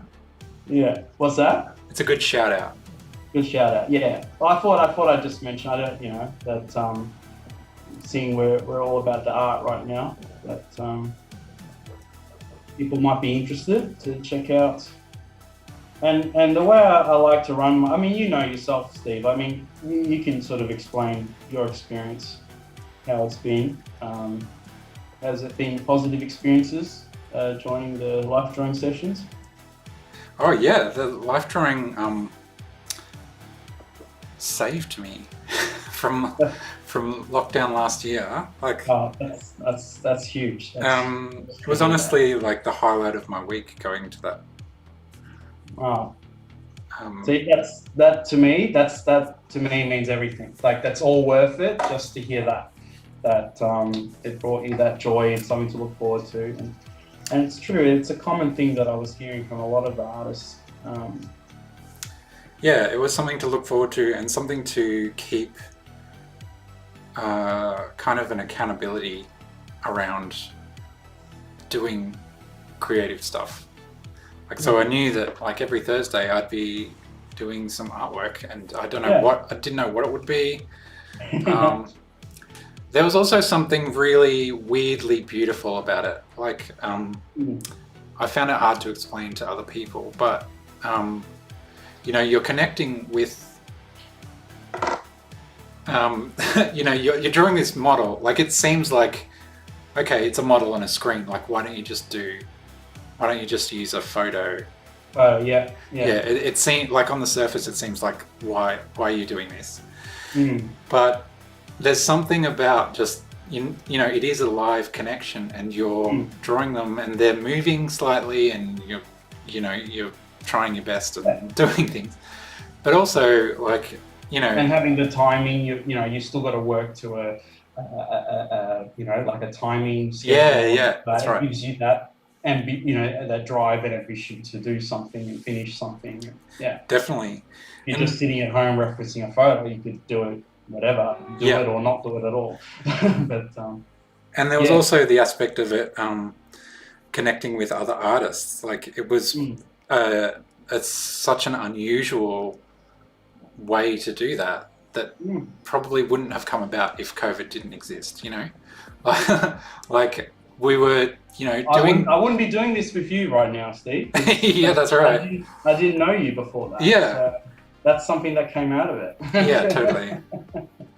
It's awesome. But I just remember, I think on one of my first sessions, particularly with I think it was gay life drawing, but the ones that you were organising, because you encourage people to show their work if they're comfortable doing it at the end. Yeah.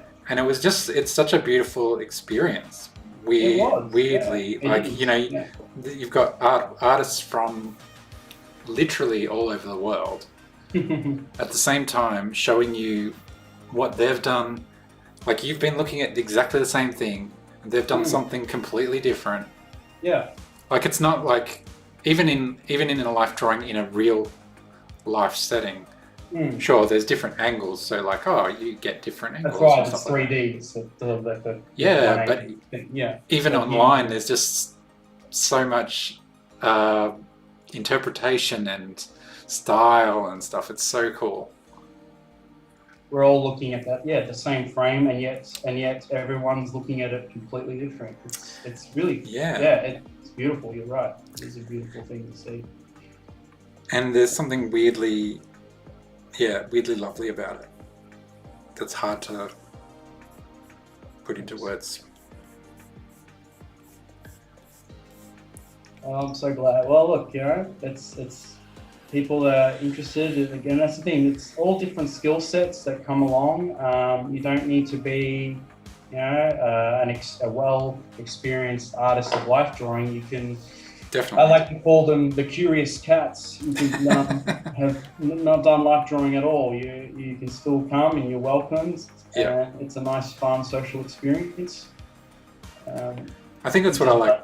What I liked about it too, like, you know, people that did show their work at the end, some of it, like, not that it's. Sorry, I don't know. Got to choose my words wisely. There's just such a variation of style, and you just go, "Wow, like that's actually cool," but it's really simple, and I'm doing something completely different, and it's all good, you know. It's really cool. I like it, and people at different stages. Yeah. It's amazing. Which is nice to see as well. I really like that too, and I've always been very much about encouraging people at their early stages. I'll critique and look at their work differently to say if I'd seen your work that obviously you've got many years experience. I'll bend my perspective of it in that way, and I'll look at what they've done and what lines they've used or what colours they've played with and all that, and they're the things I comment. And I've had these conversations with some artists who have actually said to me, Jean-Luc, thank you, like you're the reason that's actually made me want to do art and explore with my art when so many other people had told me that I wasn't good enough. So which makes me sad. That makes me sad when I hear that. But you've brought it back to life for them. That's it. So that I'm happy. Yeah. Yeah. Hey, help me out. What should I don't want to do black shorts on Skeletal. I think he needs something else. Good question. Let's open it up to the floor. I feel like I need to give him something else, not maybe like a. You know how like you have like love hearts on boxer shorts? What would Skeletal? Oh yeah. So like silk boxer shorts with Marvin the Martian on them. No. Oh. No, I don't know. Do you remember those? Like, that was such a thing in high school. I do remember them. I had a Ducky Duck one. And it's just like, oh, I missed that. Who was that? Who liked us? Anyway, thank you for liking us. Someone said garters and stockings. Ooh. Or a purple jockstrap. Okay. So, all right, I'll put some stockings on him. Yeah, good. There's two requests for Skeletal peen. But I think we need to keep it fairly G-rated, otherwise I'll get banned from YouTube. I like the idea that he's got shorts on, but yeah, I think that's good. We'll put some stockings. Yeah. And maybe a jockstrap. Okay. All right, we'll do a jockstrap. I feel like I've kind of been I've been too all over the place and chatting and stuff that I haven't really concentrated on my artwork. Me too, but oh well, that's okay. I'm having fun. I'm glad that people are still here and listening in, and thank you for your suggestions. It's great. So something like I started when I first started doing streaming stuff. I was doing these characters, like a character a day kind of challenge. That's right. Yeah. And it was great when I. Hang on. What's that? Oh, sorry, we've got. It's a bit late, but there was a suggestion for a fig leaf. And there's also I Heart He-Man boxes. Ooh. Well, maybe that's it. I can do the He-Man. Drawing the little He-Man faces might look a little obscure. Yeah. A sword? No. I love this. That's great. I love all these suggestions, everyone. That's awesome. So for my second character drawing that I did as a live stream, the prompt was a sleuthing grandma. No. Yeah, a sleuthing grandma. Oh my gosh. And so I drew this grandma who was like... First of all, can I just ask, are these your own prompts you created, or you've taken it from some No, so I crowdsourced them. I put out to my followers and I said, use your initials. So everybody used their own initials, and they used an adjective and a noun. Yeah. So my friend named Stephen G, his initials are SG, so he did a sleuthing grandma because he loves the writer that writes mystery novels, female. Old. What's the name? You mean the Handmaid's Tale one? No. Oh, jeez. Like Murder on the Orient Express and. Oh, Agatha Christie. Agatha Christie, that's it. Sorry, yeah. I had S and G in my head. I couldn't get it out. Thank you, Mitchell. Angela Lansbury. Oh, Angela Lansbury. She wrote. Anyway, so back to track. I am not drawing right now, but Was Mitchell here? That's awesome. Yep. I was doing a sleuthing grandma, and I just had her, and she had a handbag, and oh my god, Skeletor looks amazing. He's coming alive. Yeah. And she was holding something, and I just was asking everybody that was watching, you know, what the story was, like what was the name of this book that this sleuthing grandma was a part of, and it came out as the I think it was the Queen of Hearts. No, I can't remember off the top of my head now. But it was really cool just having that interactivity and people like giving me suggestions, and like so this that's so awesome. This artwork was being created by multiple.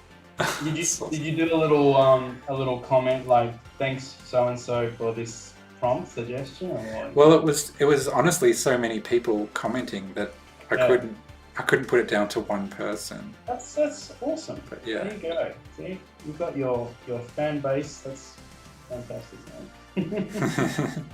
Well, it's good. You always got someone you can count on, man. If you're stuck on ideas, reach out to your. That's great.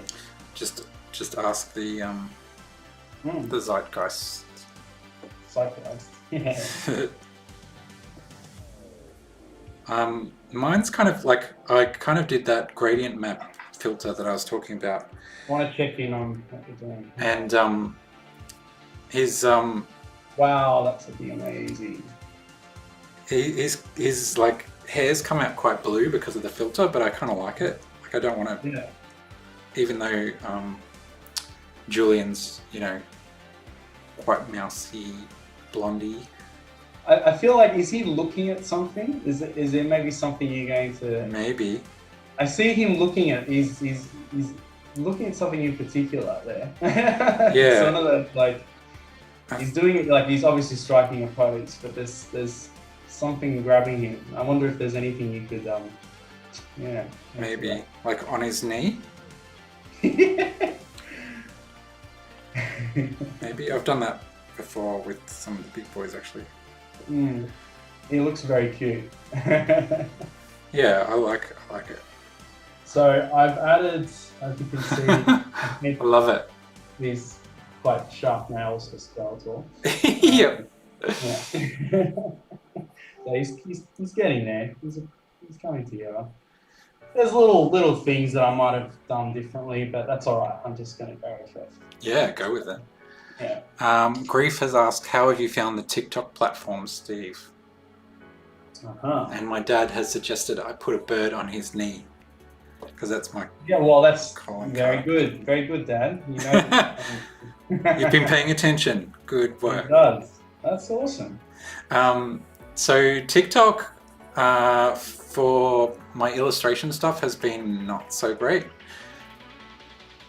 because, well, it doesn't like semi-nude stuff, even though you get a lot of thirst traps on there. Your stuff has still got a cartoony look to them, you know. It's just that stuff got really did you get stuff removed? Yeah, before it even got like Really? posted. Yeah, like it'd detect it as like not right. Jeez. Oh my gosh. I wonder what birds Julian likes, if he likes birds at all. Too bad, it's sort of like a raven crow kind of thing at the moment. Maybe it should be a cockatoo. Yeah, that's what I was about to say. And that might work nicely at the whites there within all those sort of darker colours. Yeah, I like it. You bring in a bit of a white to it. So, just FYI, it's 9 p.m. Okay, yeah. But I'm happy to keep going as long as you are. Cool, well, whatever.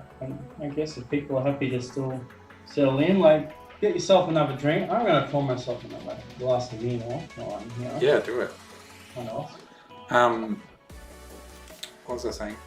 Yeah, we go to 9:30. I think, considering tonight there's two of us chatting, we had a bit more to obviously talk about. You normally talking to yourself. That's right. I'm trying to keep the conversation going just by myself. Now look at that, folks. I just got some wine on my This is all about process, and you can get the wine, and that's happened to me many times. You've got to make it part of it now. I once had some chocolate. Like, I think I was eating I must have been having like some sort of like Maxi Bomb. No, not Maxi. Yeah, like Magnums. Oh yeah. And it dripped onto my art, and I was just like, oh, okay. I'll work with that. I'll go with that. That's great. Okay. Back on Julian now. I am just drawing a cockatoo from memory. So, actually, can I show you? What are the birds? That's my question to you again. What was the birds that you brought into a lot of your work? Well, initially the birds were, because when you're drawing something that's big, you need something to reference the size. So you need some sort of scale reference. Yeah. You know how people like put a banana next to their photo to show how big, or like put their hand next to it, or put a 5-cent coin. Like something that everybody knows. So it started out as that. Mm-hmm. Okay. Nicholas is asking, did you turn the Magnum into RoboCop? I should have, eh? So I don't. I love it. So I was committed. Oh, sorry. I'm gonna make Skeletor's nipples pierced as well. Oh. Rexona can. Rexona can. I don't know what that was. So I don't want to share this whole thing because I was commissioned to do it before COVID, and I don't know if it. Okay. It was for a kids TV show that was all puppets. Oh yeah. And so for the pitch, they wanted me to draw the character designs. Draw the puppets. Yeah. Just the like cartoons of the characters, and so this was one of them, which was my favorite. Wait a minute. Which I drew. Oh, sorry, it's probably delayed on. I'm sort of looking at it in the smaller box there, but yeah, I'll have a look. He's a Major Mitchell cockatoo. Oh, okay. Mm-hmm. And he was one of the characters on this show. I can see it. Yep. Cute. So I should be referencing that. I love it. Yeah, you could. Oh yeah. That was before. Yeah. That was before I had an iPad, so I had to draw things with a pen. That's so cute. Yeah. Well. Yeah, but obviously, and you bring a different species of bird into each piece. There's always a different species. Yeah, in the big boys, I've deliberately tried to do Australian native birds. Yeah. It's good. Yeah.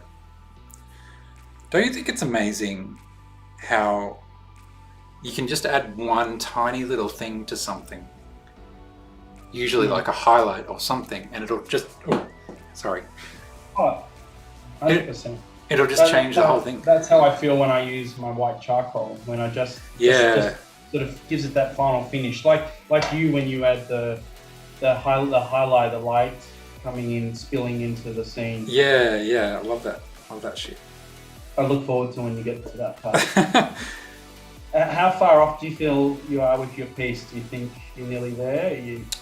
Yeah, I could potentially stop at any time, to be honest. But Okay. I'm enjoying myself, so it's fine. Cool. And it's sort of gone up and down, but there's like 13 viewers at the moment, so. Okay. Well, look, I think if we go to 9:30, I think people are fine with that. You know, Yeah. if they want to stick around. Yep. I'd be happy with that. Let's do it.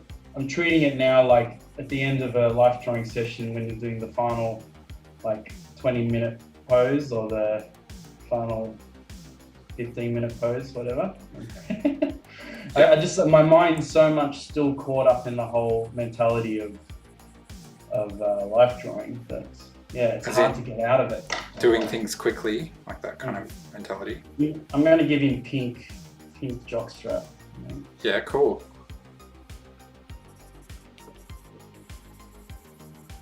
How's so okay, so the Rexona can before, that was because we were talking about size reference. Oh yeah. And people will use Rexona can Right. as a size reference, I guess, for, you know, certain appendages. Certain uses. Oh, I wonder which one we're talking about. Yeah, I don't know. But my mum does amazing artwork herself. Yes. And she often does artwork of animals, particularly Australian animals. And she is, you know, decent enough to take the photos herself. So she'll like take photos down at Hills Sanctuary or whatever, and then paint them or use pastels and stuff like that. But she has a particular love for the highlight in eyes. Yeah. And so I always think of Mum when I add the highlight to my eyes. Oh, that's beautiful. You hearing that, Mum? You still there? Yeah, I'm sure she's here. That's gorgeous. Yeah, well, I was very honoured that Steve was able to show me some of your mum's work. I remember there was a giraffe that I particularly liked. Yeah, that's a cool one. Yeah, amazing detailing, that's for sure. And that's one of those things, like I myself know that I just will never do that style of work. Like I really appreciate it, but I've never been one for drawing ultra realistic. Yep. You can, I know you can, but no. That's something that I'm fine with that. I'm okay with that, you know. And that's something I always encourage people with life drawing. You don't have to draw everything to look, you know, ultra realistic. You can, yeah, that's right. The forms, abstractions, and just the idea of it. And it's amazing just how there's still that element of realism in an abstractions. Yeah, that's right. And I think that's something that's different about the life drawing that you run too. It's not. I think people have a perception that life drawing should always be a lesson. Yeah. You know, like you should be learning anatomy or something like that. You know, you should be learning how to draw. Yeah, I mean, there are ones that does have that place, and of course. But yeah, that's I guess that's not really like how I approach it. I sort of like to break the conventions a little bit, take you out of the sort of the school room. Yeah. And that's good. I'm glad you see that. Yeah, and that's why I enjoy your sessions, because there's, you know, creativity and interest in the modeling and the process of it. You know, it's not just here's a naked body, draw it. Yeah, right. Yeah, That's there's themes and there's interesting stuff. And I like to play music. Yeah, the music's great. Love my music. It's good. I'm glad that all these little things that you're noticing is yeah, that's where I have a lot of fun with the sessions. Yep. Yeah, it comes through. Awesome. So I'm just adding now. I'm adding those little whites, the little sort of white highlights, to sort of make it pop. Yeah. Yeah. I don't know what I'm doing. I think it's a little bit of a mess at the moment. Are you like? Can you see yourself? Are you wanting to finish it tonight, or could you still do some work on it? Look, I feel like every work I do at the moment, I say, "Oh, I'm going to work on it a bit more," but then I never get around to it. Yeah. I'd like to, but you know, let's just be realistic and exactly. See what happens. Let's see. We've got 15 minutes. I might draw in quickly what my other character was going to be. Yeah. Now, tell me if you think, because whether I just leave it as it is, just make this about Skeletor, or I was going to draw Judge Doom coming in on from Who Framed Roger Rabbit. So I'm wondering, maybe that might be just a bit too much. Maybe I should just... I don't think there's anything... I don't think too much is a thing. Like I'm yeah, hang on, let me get it. I think just go with your gut. Go with my gut? Yeah. Yeah. Well, I should ask the viewers for that. Yeah. Like, I'm pretty happy how he's looking already. It looks amazing. I love it. A little wacky, but that's good. Looks exactly like Julian. Yeah. Yeah.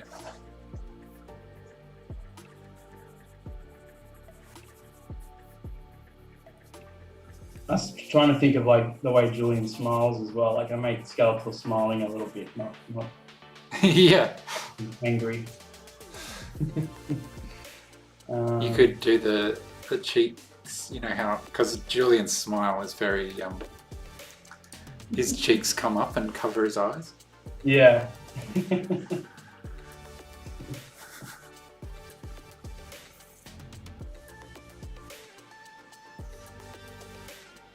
I'd love to know if anyone is anybody actually drawing right now? Is there? Yeah, who's joining in?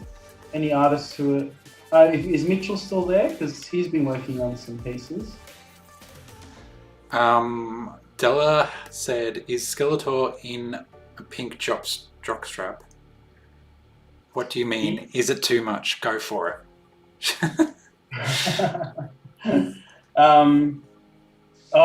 So my friend Jason is doing some artwork, and he's very abstract, and his stuff's amazing. Awesome. Oh yes, I know Jason. Grief is drawing. Awesome. Sam has just posted on my page. Oh, right. Cool. Maybe I'll switch over there. Yeah, can you bring it up? I'd love to see what people have been doing.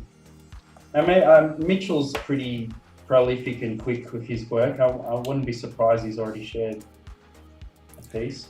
Mitchell's drawing the Lovell Julian. Oh, so he's also drawing. Oh no, I think it's two sentences. Oh, right. He's drawing. He loves Julian. Amazing getting him on board. I think that's the. Yeah, that's the thing. Julian is just one of those people. He's quite a community man, and he has his fans and all that. But he's got the sort of the handsome Sydney, happy-go-lucky guy. Yeah. Approach, guy. But there's this lovely, humble side to him too. He's a real sweet person. Yeah, I mean, If he asked, He's got a sort of poster boy look about him and all that, and then when you hear about he's got a wonderful heart and just an all-round nice guy. Just totally. I think I've spoken to him twice, and if he asked me to marry him, I would. That's how lovely he is. Love it. So Julian, if you're watching, no. I'm sorry, I can't find your stuff, Sam. I don't know how it's been posted. Maybe I need to accept it. I tell you what, to our humble viewers, who I will be posting my art on my Instagram, and I had this idea of drawing Judge Doom as well, and I think I'm going to do that. That'll be like a little, I guess, just a little challenge for me to do, and because I've got it here now live, it's recording, I have to do it. Yeah. So I will do it. I'll do it as another piece, and if you follow my Instagram, JL Syndikas Art, JL_Syndikas_art, maybe Steve can write it in the credits. Yeah. Well, I think you already have. It's on the bottom of the screen there. So yeah, awesome. So yeah, please follow, and I will share it. I will make it. I'll make it tomorrow. Yeah, awesome. What's tomorrow's prompt? Great question. I keep forgetting. I wrote them, but I keep forgetting. Dark. What? Tomorrow's prompt is dark. Oh, perfect. So Judge Doom is dark. Yeah. Works really well.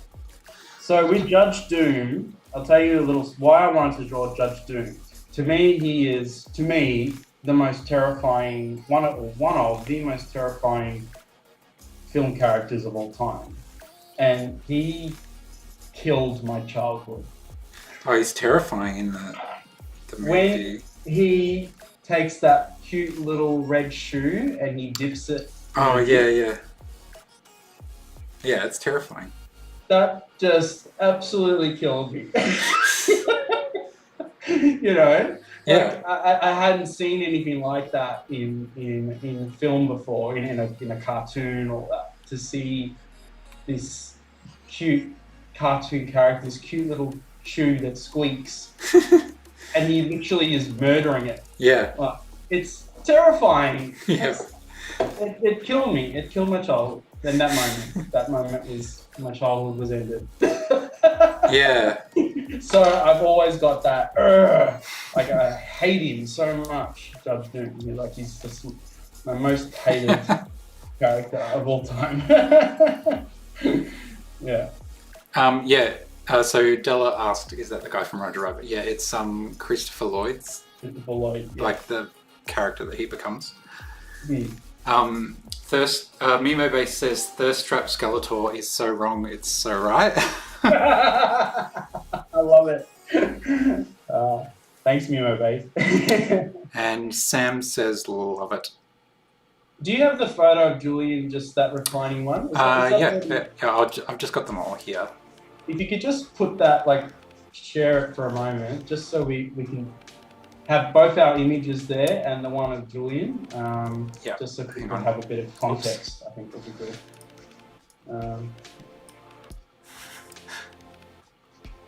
I'll put it big and behind the chat box. I've got my bit of candle lights there. I've got my own little bit of. You've got your fireplace light there. Yeah. There you go. Yeah, we can sort of. The two different. Make it up there. Can you move yours over towards his legs a little bit? Yeah.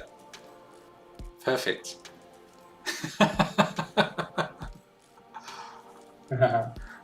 Oh, Nicholas sent me something he can draw. I wonder if I can. Something he drew. Words. I wonder if I can chuck it in. What's that? Nick just sent me something that he drew.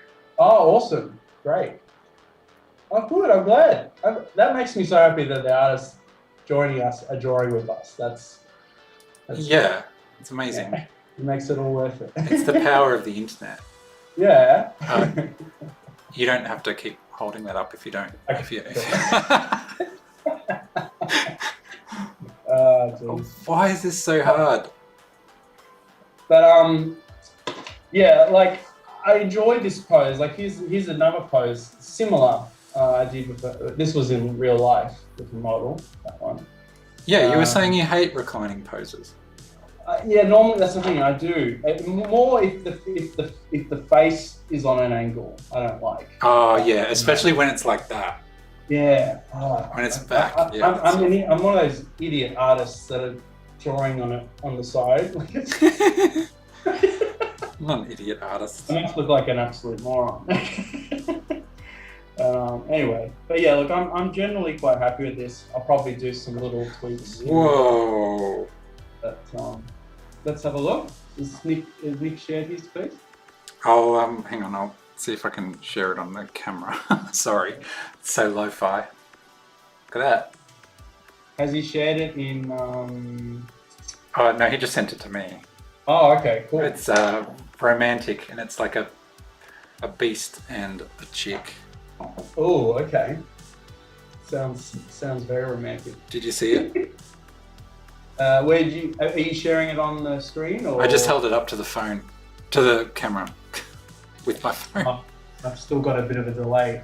Oh yes. Oh, I'll send it to my iPad. Sorry, I can see it. Of course, beast. Hang on. Hang on. We've got technology. We can something. Whoa! Look at that.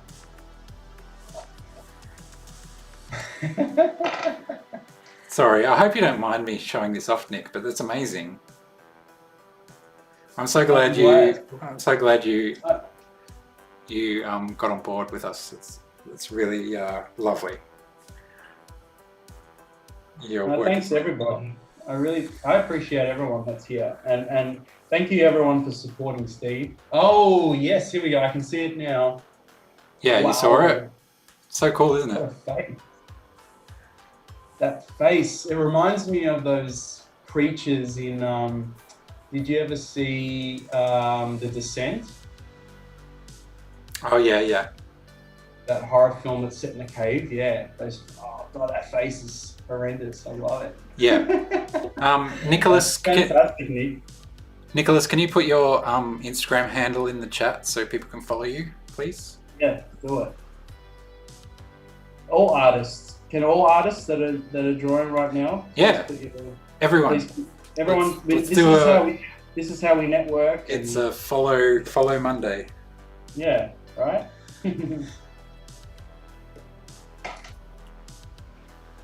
Love it. So let's do a bit of a reflection back that sort of led me through this. So I've got that was the first skeletal that's went there, and that was just. Where's the first Julian that you drew? The first Julian, that's this one. So that, and then that was just like a little sort of creating like a little scene. That was getting used to drawing Skeletor's face again. Sorry, Della's being funny. What's that? Della just said, follow my art page on Instagram @Banksy. Oh, Banksy, hello. I didn't know we had Banksy amongst us. Yeah. Yeah. I always knew. Thanks, Mark Mimo Base, for making the reference. There's definitely a thirst trap Skeletor. Thirst trap Skeletor. I think so. Yeah. He needs to get on TikTok right away. Yeah. Amazing. Oh, I like how you've added that element of green. That's really nice, the green. Yeah, it kind of works, doesn't it? Mm. It's almost a bit of the Skeletor green has splurged over to yours. Yeah. And you know, like I've got the purple and the pink. You know, we're sort of we're doing our same. We're vibing. Yeah. Do you think? I mean, there's obviously the weird style that I'm going for, but do you think I've captured Julian a little bit? Yeah, I can see him in yeah, this the look that he's giving. Definitely that look. Maybe I should Yeah, he gives that sort of that funny little quirkiness. He does have that quirky. Like, he's a very handsome man, and then he has these sort of like little quirks and comedic yeah, twists to his yes, face. he's- Yeah, he can be very cutesy when he wants to. yeah, that's right. I might try just colouring his hair into a bit more of a natural colour just to see what it looks like.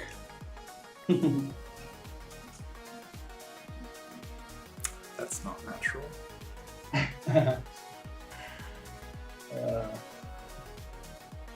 Well, all I can say is thank you, Steve, for having me here tonight and to meet your bunch. It's lovely to be amongst everyone, your crew, and to have some of my friends join in too is to support has been lovely. I was going to say, to be honest, it's not all my bunch. There's a lot of your bunch here too. Yeah, it's great. But it's awesome. And yeah, lockdown isn't all that bad when you're doing this stuff. So yeah, thank you, mate. No worries. Like I said, I feel honoured that you asked me to join in. And, yeah, like I said, come back anytime. I'd love to. Um, This was like I needed to experience this with you. I think just to sort of break the ice and get used to the whole talking live and creating art at the same time, and obviously, yeah, having something to say. yeah, it's a weird experience, isn't it? Like, it's a very different way to art. Totally. But it's really nice that we've got people here tuning in and the comments. That helps. That really helps a lot. Yeah, totally. And people being supportive, and it makes me appreciate too. Like if I'm tuning into something, like, yeah, I mean, I usually do. I'm pretty one of those people that likes to ask questions. But yeah, it really helps. Yeah. Hang on. Let's see. Someone sent something over Messenger. Another art piece? Yep. Awesome. Do you mind if we show it, Sam? I'd like to see it.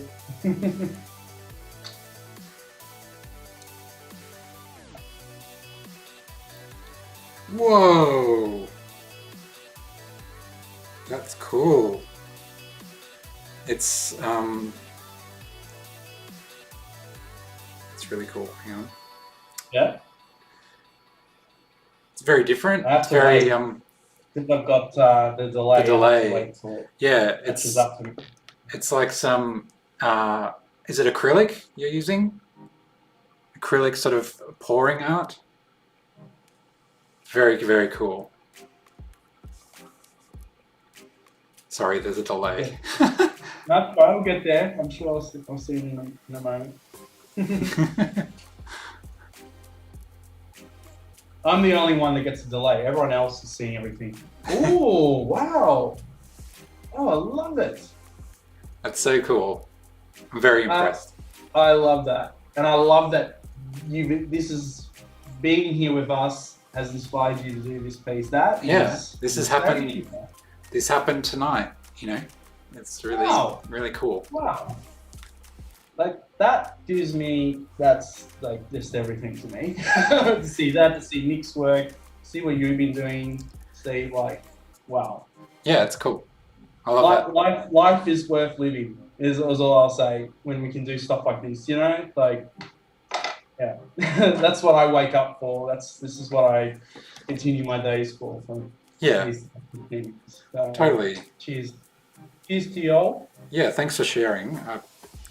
It's really cool. We need it. This is really good. Like, this is something definitely to continue. Like, this engagement of other artists joining in, creating as we're having our chats. Yeah, it's cool. That's like when we do the life drawing. That's what we enjoy doing. Yeah. Definitely. Thanks. Can you enlarge your piece just so I can have a close look at the cockatoo? There's still some scratchy lines from the line work in there. Mm. But I guess I'm happy still got a with bit of a delay. That's all right. I can see it. I love it. It's so cute. Is it there now? I like a little bit of hair too that's sort of coming down too. It's a nice little detail. And that little bit of highlight on top of the hair, I like. Yep. Awesome. Probably needs some... I can feel the heat coming from this. Yeah, it's hot. It's hot. Maybe some Awesome. here. Oh, we've just gone past 9:30. What do you think? We have, yeah. Maybe we should call it a night. All the night. Yep. I've been enjoying this so much. I could go all night. Yeah, me too. It's been really fun. Cool. Thanks, everyone. Oh, hang on. Wait. Sorry. Hang on. Any last minute comments before we go? Artie Bell just messaged something. Belinda, Let's yeah. have a look. I think she... I love Belinda's work. Belinda's another one of my regulars, comes to Life Drawing, and that's how we've come to know each other, which is awesome. I'm sorry, I'm not up with Twitch, so I don't know where the messages come in. Oh, right. Well, Belinda, if you want, you could send it in Messenger group chat. I can. Yeah. My end. Oh, on Facebook. She's okay. Yeah, if you send it in a messenger, I can look at it and I can send it to Steve. I think it's been sent to... Oh, here it is. I've got it. Yep. Awesome. What? See, I haven't even seen it yet, and I already know it's going to be a masterpiece because Belinda is out of control. That's crazy. She's insanely talented. Okay, it should be coming up for you soon.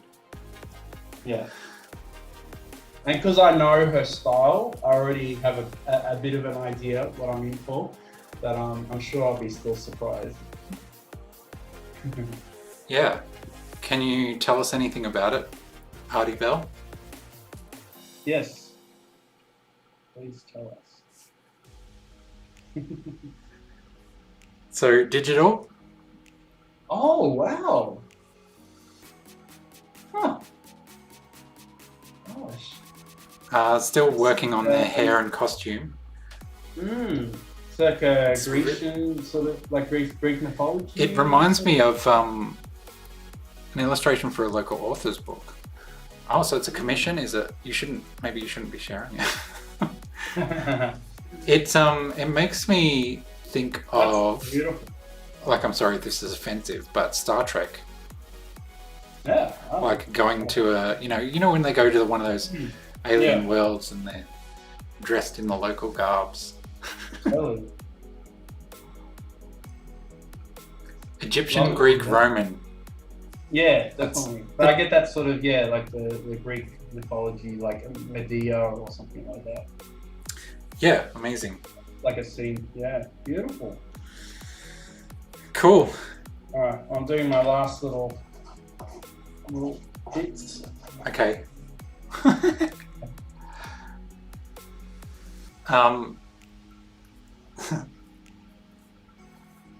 So when we say goodbye, just... I'm happy with Carl talk. I think he's done for me. He looks great. I love it. Awesome. There you go. So after we say goodbye, just leave your camera where it is for a bit.